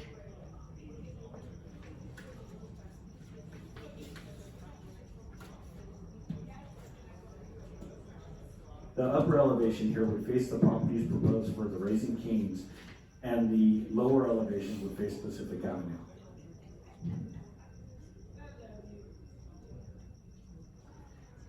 Proposed landscaping would include 5 brown, trunk height, 8-foot California fan palms along Broadway, 3 coastal live oak trees at a 15-gallon bucket size located at the property corners on Pacific Avenue and 1 along the west property line. There would be 8 western redbud trees at 24-inch box size placed on the interior property lines, and 3 Brisbane box trees at 15 gallons and 3 Chinese flame trees at a 15-gallon size. There would also be a variety of screening shrubs, ground cover, perennials, succulents, grasses throughout the property detailed in the landscape plan. Here is the proposed landscape plan. Broadway is to the right, on the right side of the presentation. There is supposed to be a north arrow there, it's partially cut off.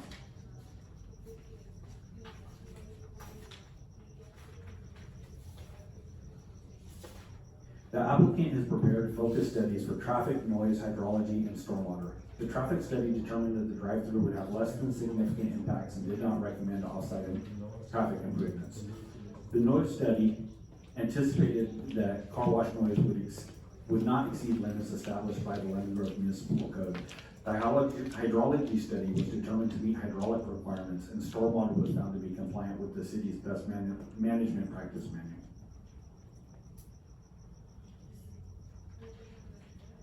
Benefits of the project to the city include that It will add a vehicle cleaning option to the community. Economically, the project is anticipated to boost property taxes.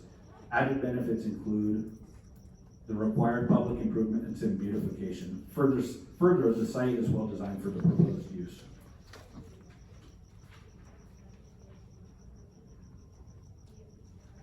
Staff recommends approval of the project subject to the standard conditions, along with conditions that require a perimeter wall along the residential properties and along Pacific Avenue, limiting hours of operations to the requested time, and revisions to landscaping. Staff is also recommending that the commission add a condition of approval by motion to expand the landscaping by reducing the outer drive aisle to 2 lanes as shown on the bottom of the presentation here. So there's recommended wording in this slide to include as a condition. Staff determined that the project qualifies for a Class 32 categorical exemption of the California Environmental Quality Act. California Code Regulations Section 15332 because the project meets all the listed requirements shown on this slide, and the project is on an already developed site where no significant effects related to traffic noise, air quality, biology, or water quality are anticipated.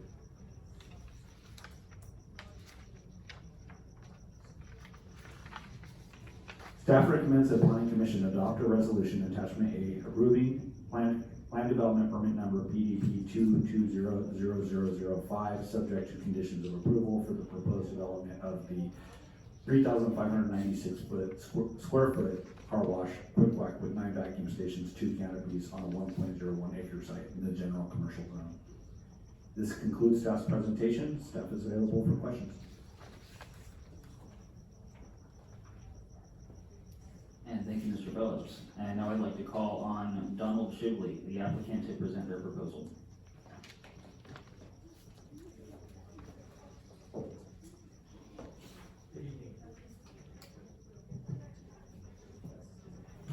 Good evening. My name is Don Shively. I represent Quack. We're here before you to present a application for a car wash in your community. We are very excited to be part of this project. We are prepared to do a major investment in Lemon Grove and partner up with Raising Cane on this one. We have reviewed the city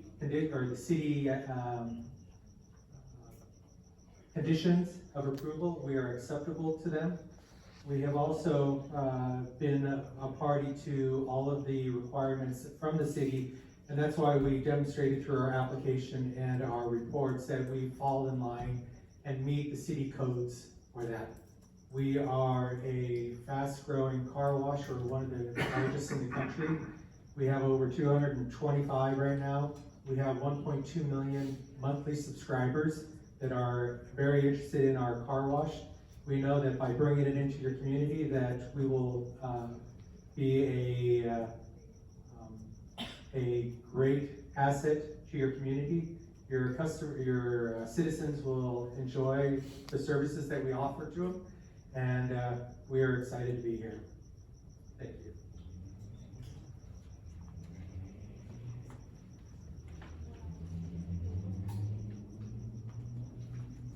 Good evening. Continue along here.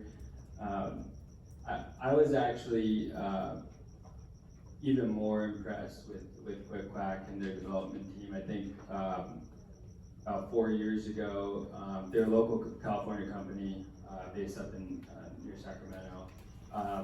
Their development team that makes decisions on the site flew out here, drove the entire city with me, and asked a million questions. Asked a million questions about the city, about the future of the city, asked why things were where. And then I think the biggest thing through developing this plan, the site plan, they're more than willing to work. If you saw where this site plan started compared to where it is today, I mean, it's night and day different. Where we placed the building, we pushed it more towards Raising Cane's, more towards the commercial side of the development. Accessibility of the cars.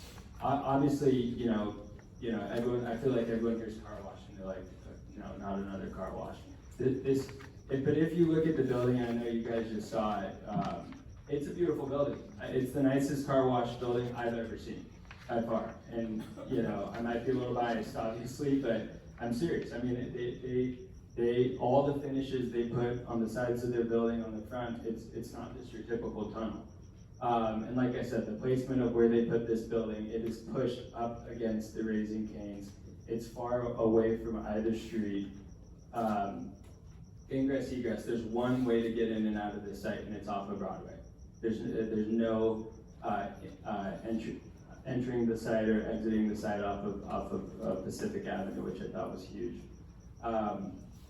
They're gonna be spending over $5 million.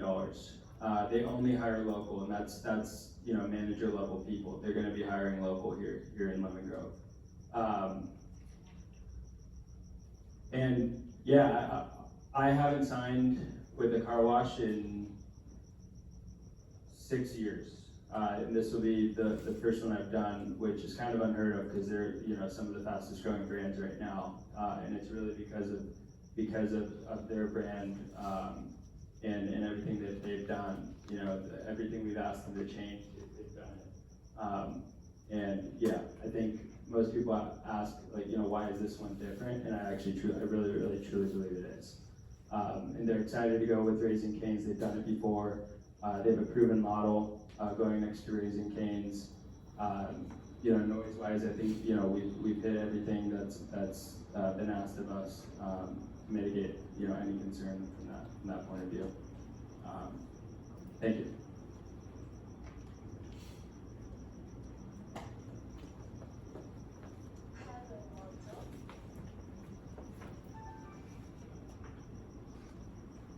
And thank you to the applicant for your presentation. At this point, I would like to open the public hearing. We will now hear from any persons in the audience who wish to speak on this matter. Each individual will be allotted 3 minutes. Commission Clerk, do we have any speaker slips? Chair Smith, we do have speaker slips for this item. I would like to call Manola Clark Manson. And after Manola Clark, Bonnie Arner. Hi, I only have one question. I'm really impressed with the consistent actions by the city staff to make sure all of the things that we've talked about in these many meetings and in the city council meetings, to make sure the community is really heard, and I really appreciate that. My only question is, this is the second time since I've been here in Lemon Grove that a car wash has been brought to these attention. This is the first one that was approved. I want to know what's different.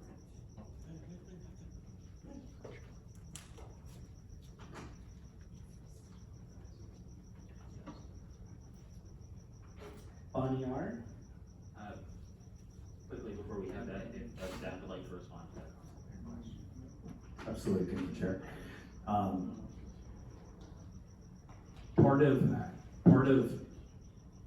Part of the difference here is that this is viewed as a combined project with Raising Cane's, so that does play some part in the decision. Also, this location is a well-designed site.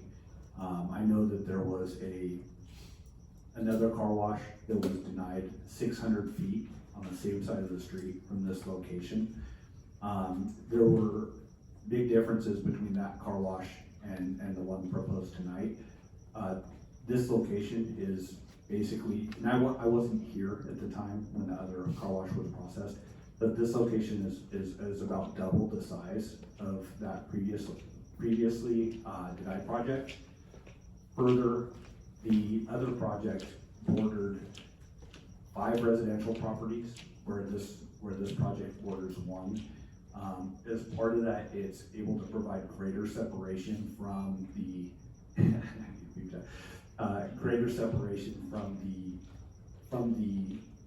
commercial, the car wash building to the actual residences. So the car wash that was denied was about 15 feet from the property line shared with the residences, where in this case, it's like 150 feet, I believe. I'd have to double check my notes, but that's the separation from the buildings to the property line shared with the residences.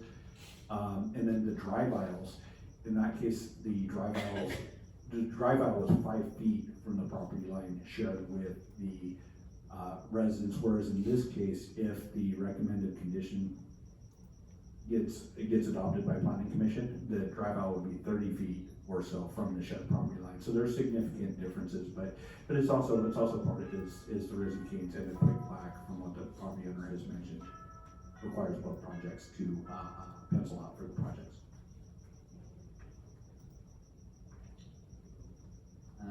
Thank you, Mr. Fellows, and can we continue the public comment? Bonnie R.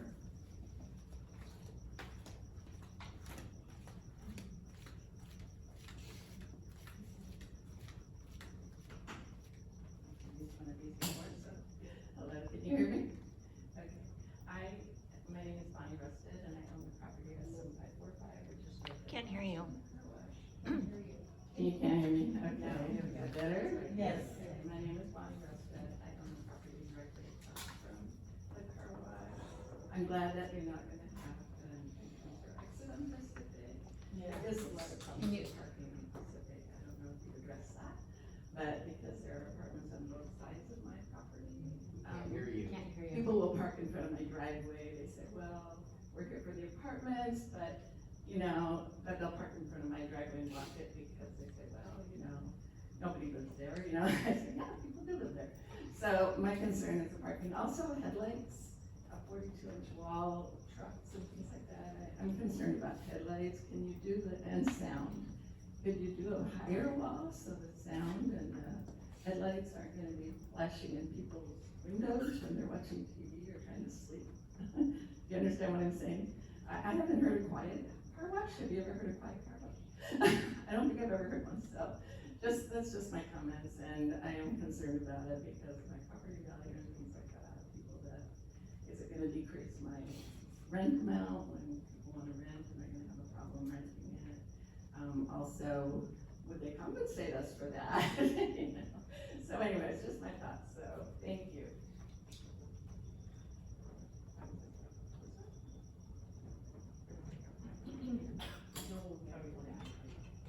Next up, we have Jackie Davis.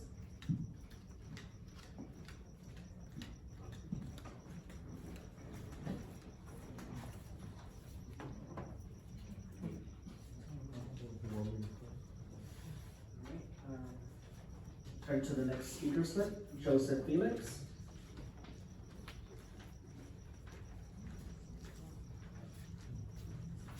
Thank you again for allowing me to speak. I'm not gonna read that letter again, you already heard it on the first one. This is not about, for both projects, it's not about displacement or redevelopment or change. It has nothing to do with it. It's really, is it the right project for the neighborhood, period?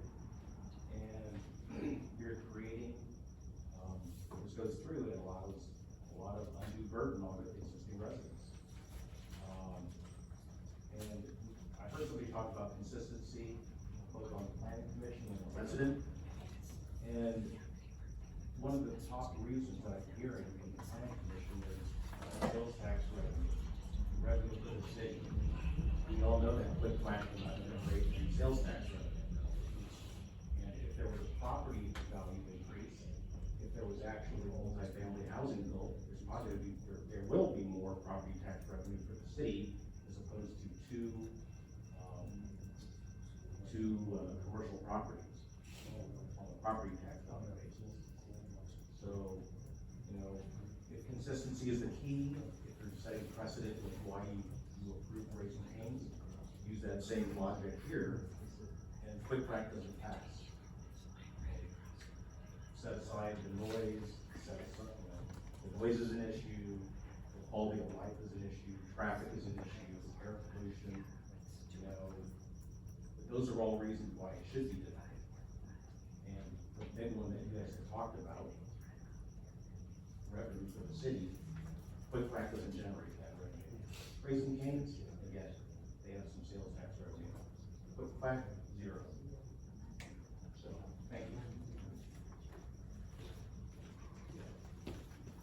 Next up, we have Zori Ada. Apologize if I mispronounced your name. I think she went on the previous item.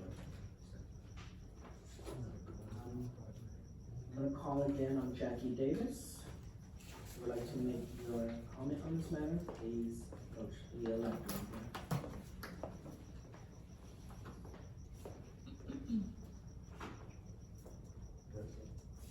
Jackie Davis. Pacific Avenue, 7576. My concern about the car wash is the pollution, the noise, and, amount of traffic that we have, which probably going to increase the possibility of crime, in the area. Liverpool is basically, a retirement type environment, where we have a lot of older people.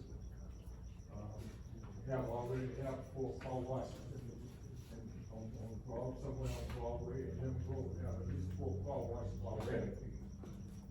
And I really don't think that we need another one. I know it's good for the county, for the city because of the tax dollars, but I'm just concerned about the benefit of people that live in these areas, including myself. I'm only 89, retired from the military, choose Lemon Grove because of the type of community that I would love anybody to live in, including myself.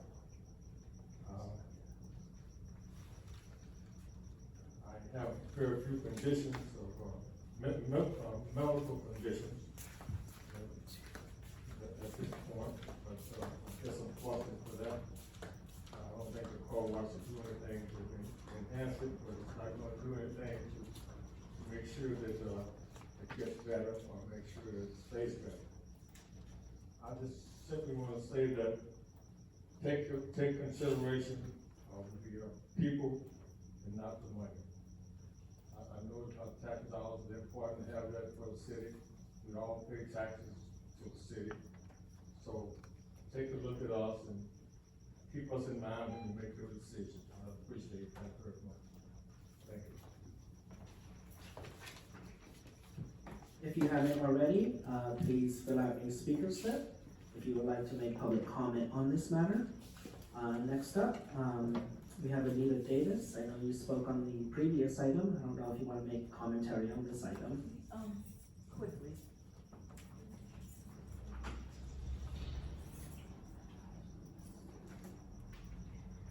Okay, the only concern I have. You can grab the mic and The concern I have on that street, I was sitting at the corner, at the stop sign, on the corner of Buena Vista and Pacific, and I got hit in the back twice, just sitting. And there was another time, and I mean within the last couple of years, I was sitting there and a car came coming westward, across, and hit me. And I thought, how can these are just homes, right? If something's pulling out of somewhere, how much more so if that intersection isn't addressed properly, how many more accidents are we gonna have? And this is just residential. We hadn't added in a factor of all the other traffic that will be, increased in that area, right at that intersection. Thank you.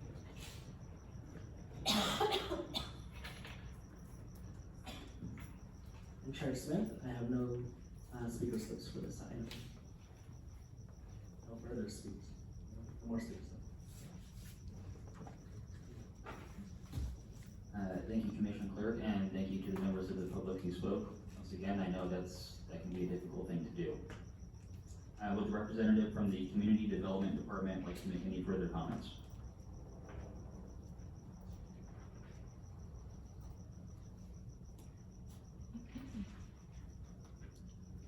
No comments. Do any of the commissioners have any questions of staff or the applicant? Vice Chair Evans. Thank you, Chair Smith. My first question is a question for Mr. Shaw. I'm hoping you could, speak to your pro forma for the two different uses, the two sites next to each other. Could you please speak to why the car wash is essential for Raising Cane's?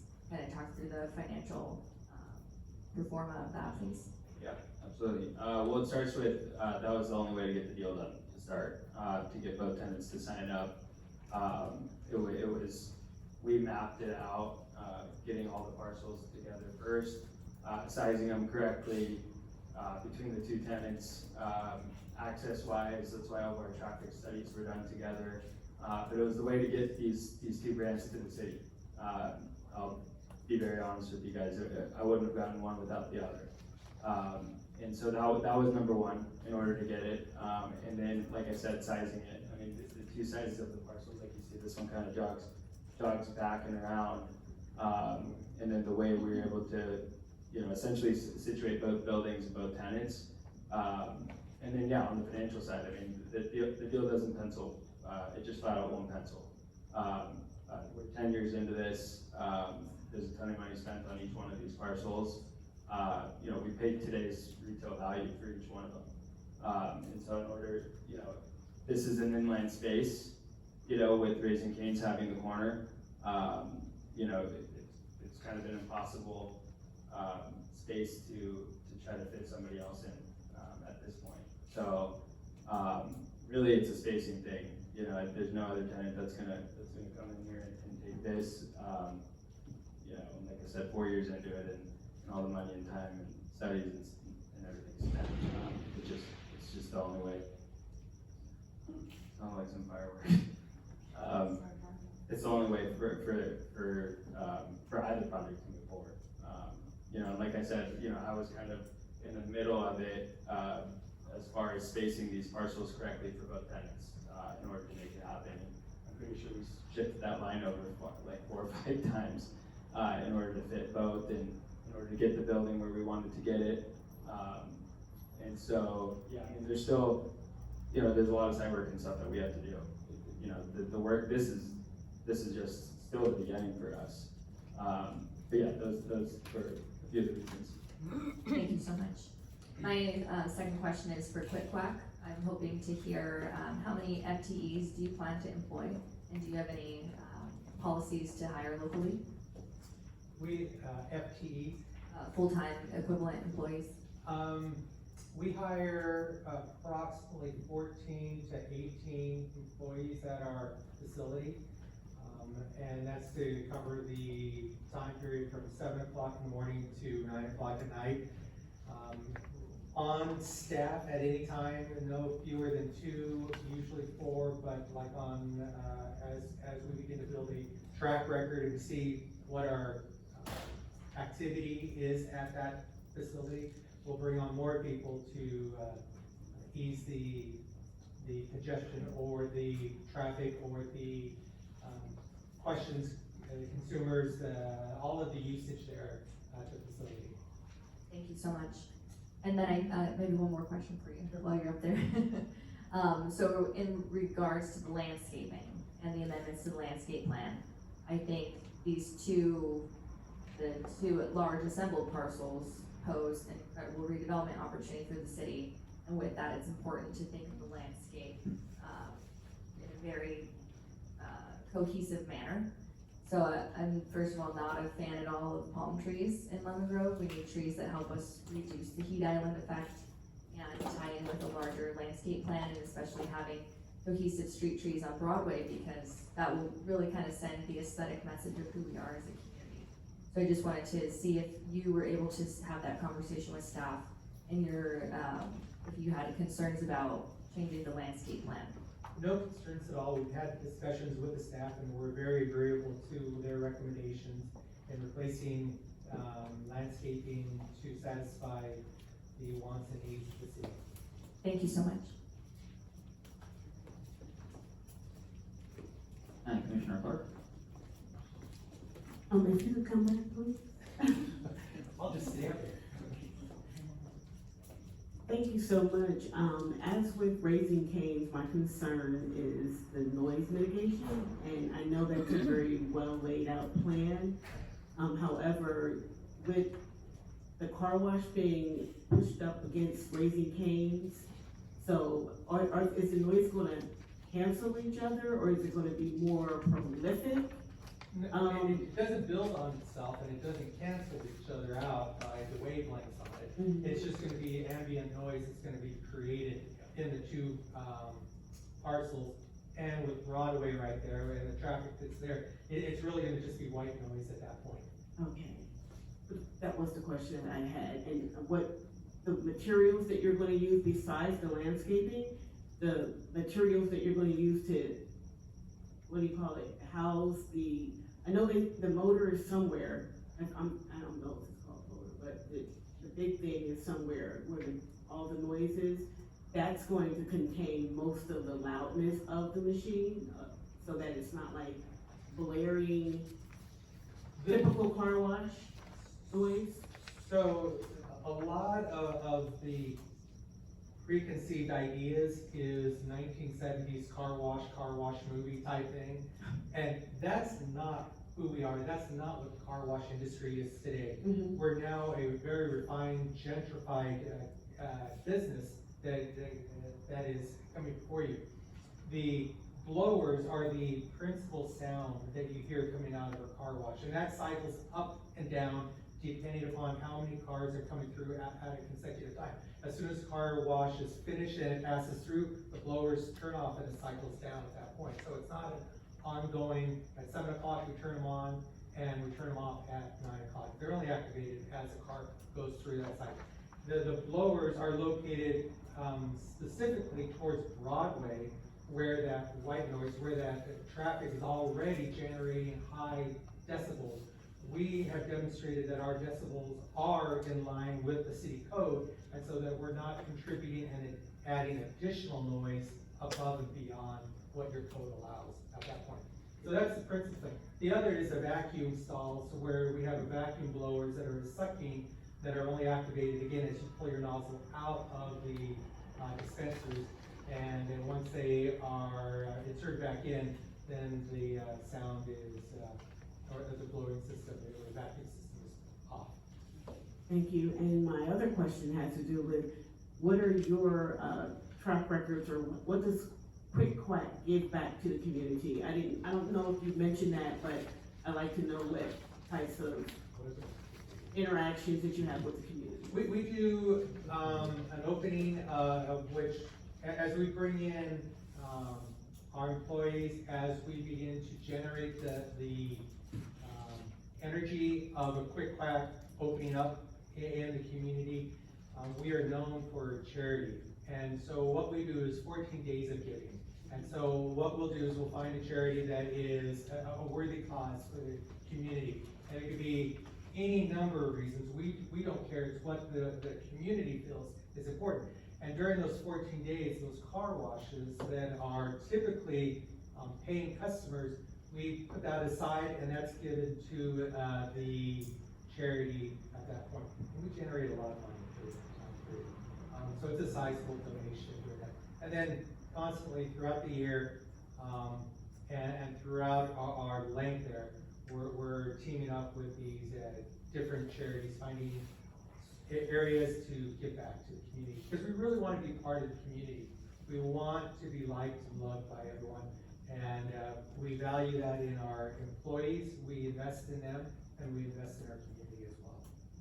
Okay, and then finally, you've heard there's a lot of car washes in Lemon Grove, all up and down Broadway, east, west. And so why did you all choose a car wash? I mean, and there's some of them are in close enough vicinity to where you'll be established. That was not a concern as far as generating the revenue that you hope to make? Not at all. I mean, it could be like asking Raising Cane, why did they choose here when they have a restaurant right down the street that could serve them? Our business model is that we're pretty confident in how we serve. We are a company that will really change the paradigm in car washes. One that is at a gas station where it uses heavy chemicals, and because it has a very short wash cycle time period. They're dependent on heavier chemical usage. We don't do that. Ours are biodegradable. We recycle everything that we use. It's a full service car wash in which the customer stays in their car the entire time. If they decide at the end, and we find that it's mostly 75% of the time, as soon as they are done with the tunnel, they take off and they go about their way to Home Depot or to the Raising Cane or wherever. We're not going to be like everyone else. We're kind of disrupting the industry, and that's why we're growing so fast. We're growing faster than any other car wash out there. So we're a little bit different. I think that your community will take notice of the services that we offer. Thank you so much. Any other questions? Are there any other questions of staff or the applicant?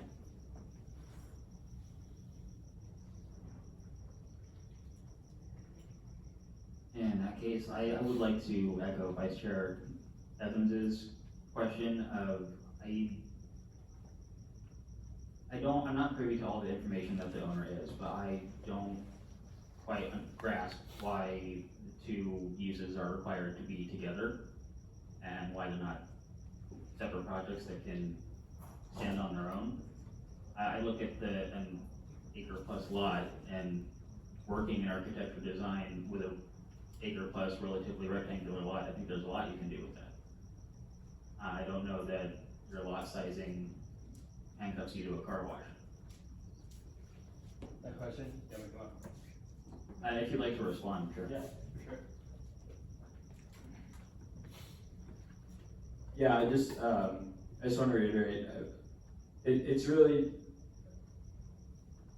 all I do is retail. It's my biggest strength. It's what I've done basically my whole career. I have done multifamily, but in my experience,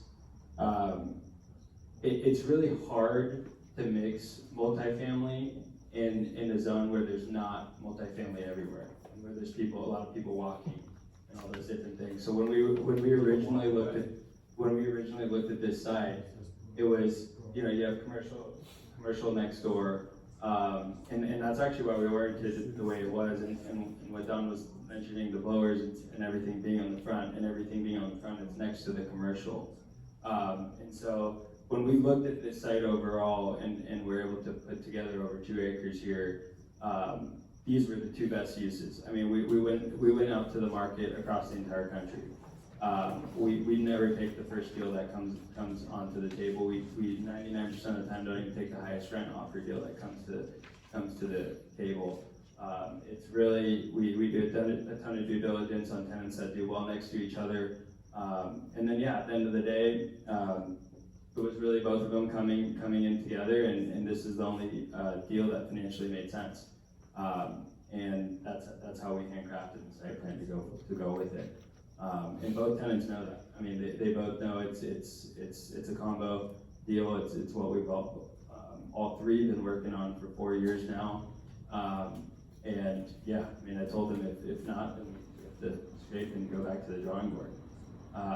But yeah, I mean, that's we didn't even get to this idea until 6 years into the project. But that's, what a ton of time and research and marketing, showed was the uses out there for us. Hopefully that answers the question. Yes, it does, thank you. And a question for staff. I believe there was a conversation about how many car washes we have in the vicinity, and approximately how close those were. Unfortunately, I'm not prepared to answer the question with total number. However, there are locations near this one, including the self-service. I believe it's named Happy Cow Car Wash. There's the Pony Express Car Wash on Massachusetts. I think it's Massachusetts. No, is it Massachusetts? Is that correct? Massachusetts and Broadway. Massachusetts and Broadway. Exact same one that he has, Yeah, same concept. And one right down the street. Yeah, so unfortunately, I don't have a total number of car washes available at the moment, but we do have a good number of them in town.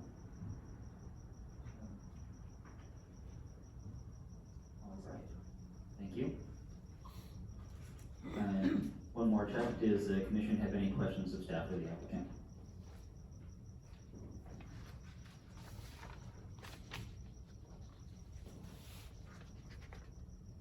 In that case, do we have a motion to close the public hearing?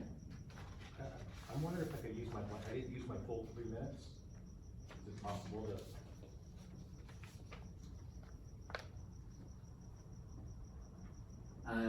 Yes, let's go ahead and make sure we capture all of the public's comments.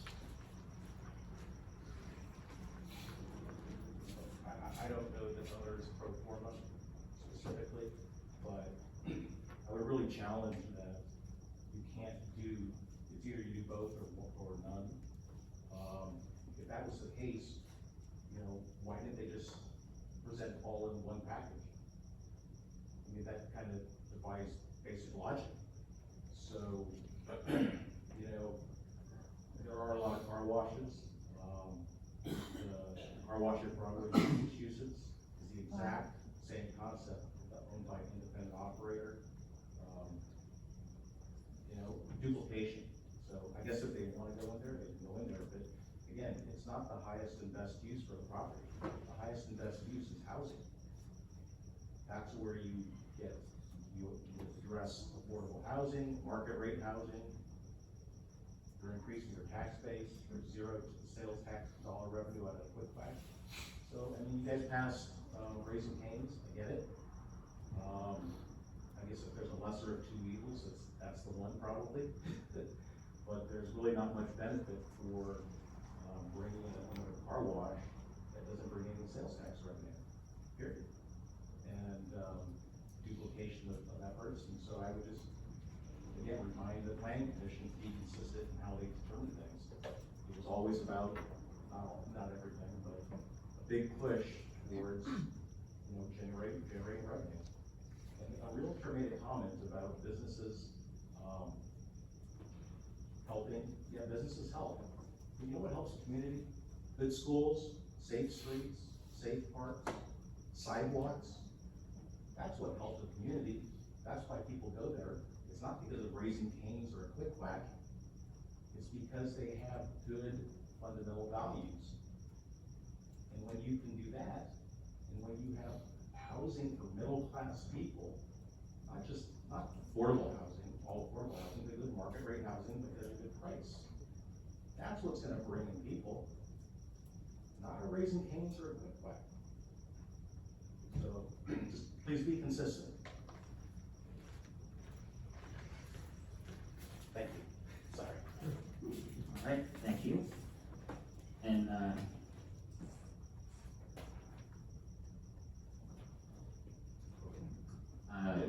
Mr. Fellows?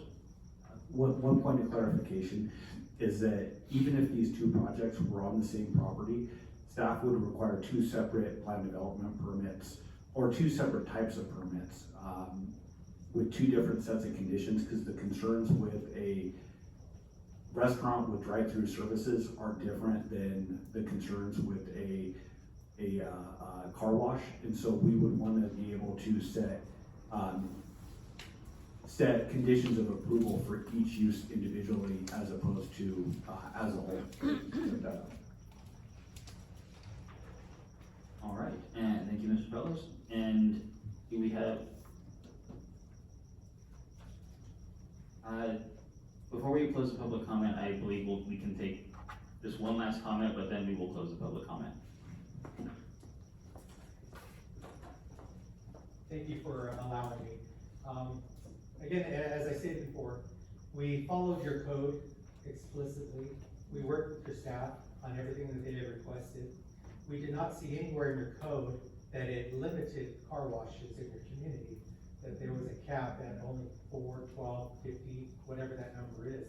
And so we ask that you take the merits of our application at face value, and we know that we'll make a great decision. And thank you. I'll entertain a motion to close the public hearing.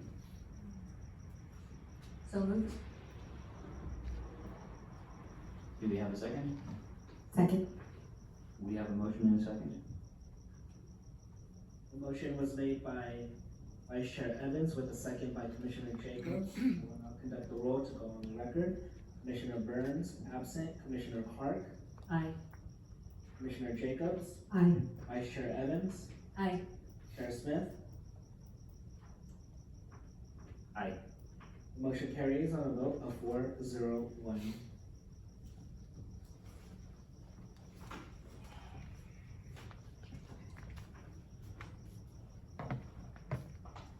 Would any of the commissioners like to discuss or make any comments? Commissioner Clark. In applying a decision to approve as recommended by staff, the application for this car wash, the same criteria and rationale applies that was made for Raising Cane's. According to what was presented by staff, the applicant has met the criteria, and that's the only thing, or those are the only things that we can base our decisions off of and make a recommendation.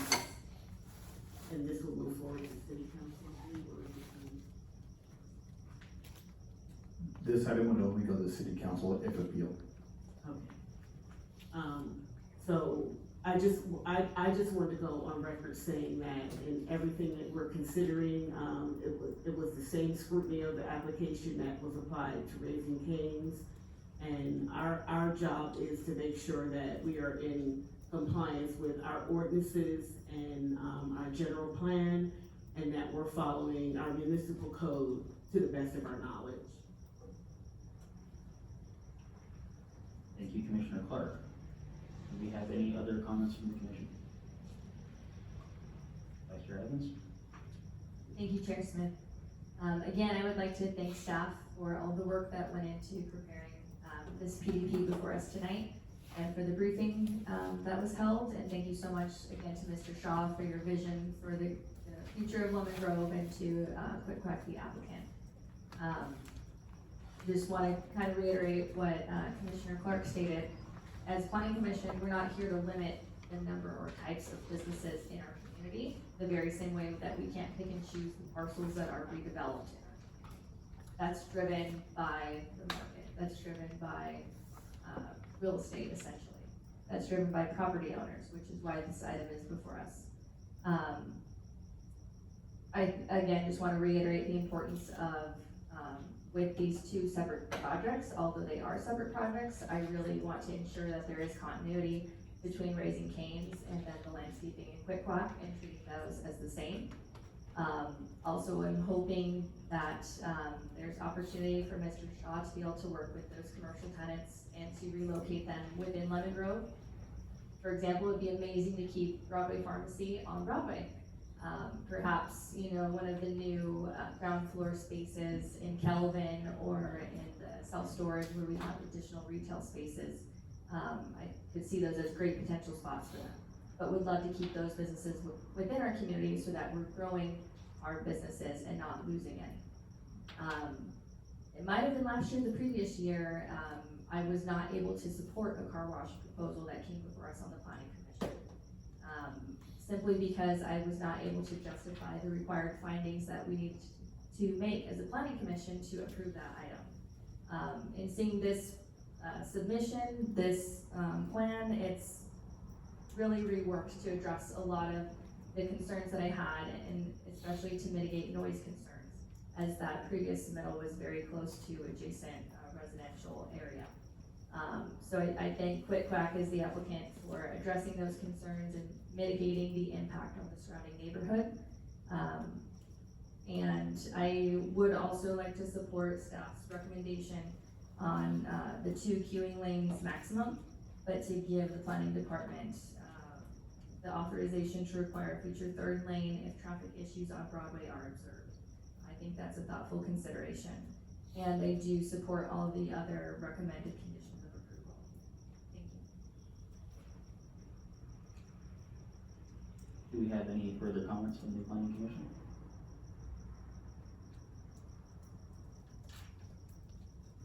All right, I will make a few of my own. I brought up the impervious area on the last project, the Racing Canes, and how we're using 32% for landscaping, and that is going to help with runoff on that project. My concern for this project is that we're doing the opposite. We're making more impervious area, which will increase runoff from this site, should we see another storm event.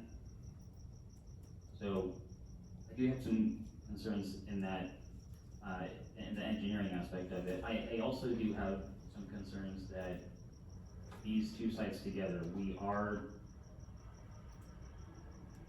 as was brought up with the last project, we are the only city in San Diego County who met arena numbers. And we are removing housing units without replacing them, doing the two projects together.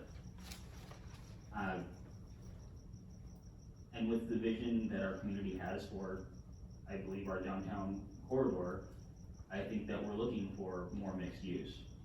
And I appreciate that mixed use goes in where mixed use is, as the applicant had mentioned, but someone's gotta be the first one in order for that to be the case. So, I do see the benefits of continuing to redevelop this site, and I very much want to work towards beautifying our downtown and making us more economically viable, but at the same time, I have concerns around housing runoff and whether that's the greatest use for that parcel. Given my experience in architecture and design, I think that it could be used for something other.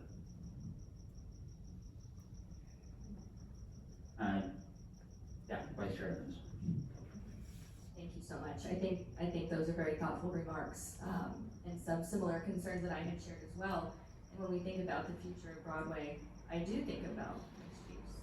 I see that happening, and it's going to take time, it's going to take momentum, and it's going to take, unfortunately, this project was right on the cusp of the end of our downtown village specific plan. So I'm hoping Mr. Bellows could speak to, I know we were short on the grant funding from SANDAG to look at bringing that plan forward and then potentially expanding that essentially overlay zone for development of multifamily there. But could you talk a little bit about the interplay of the end of the downtown village specific plan study area essentially, and then how this transitions to general commercial? Absolutely. So the downtown village specific plan, I believe, ends at Olive, and so it's a street. I believe it's a street down. I know the Lemon Grove Bistro and the car wash, the Happy Cow car wash, are located in the existing downtown village specific plan, and so and in that zone, we would be less likely to recommend approval of the car wash if it's permitted at all in that zone, in that part of the downtown, the specific plan. But we do have aims of expanding the downtown plan, which would allow for greater intensity, greater density on Broadway, likely with mixed use. But currently, there are some limitations to height. When you're not in the downtown plan, I think the maximum height for the zone is 30 feet, if I remember correctly, which doesn't leave a lot of room for mixed use development. There was funding that we were anticipating from SANDAG to grant funding to allow for expansion, to allow us to be in the process for expansion of the downtown plan. However, due to the state budget cuts, that funding's not coming. Initially, we thought it was gonna be, I think the total amount was $250,000, and then we got told we might get 25%, but now we've been told we're getting nothing from that grant funding. So there's gonna be a decision by council on whether to fund that with city money or other potential sources of revenue to expand the plan. Could I mention one more thing? A chance? At this point, the public comment is closed. Do we have any further comments from the commission?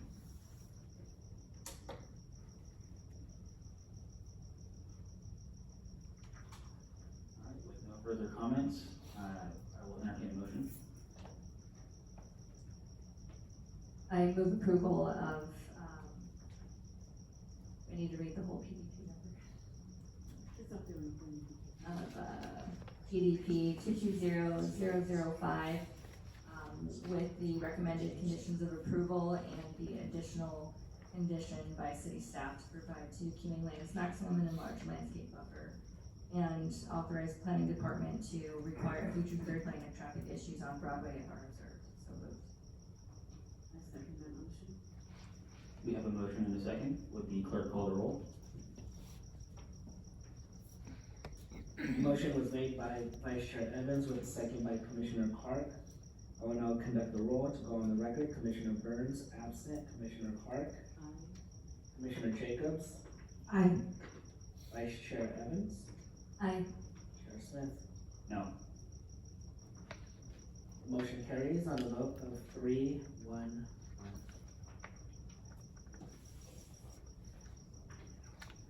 Thank you, Commissioner Clerk. Do we have any reports to the commission?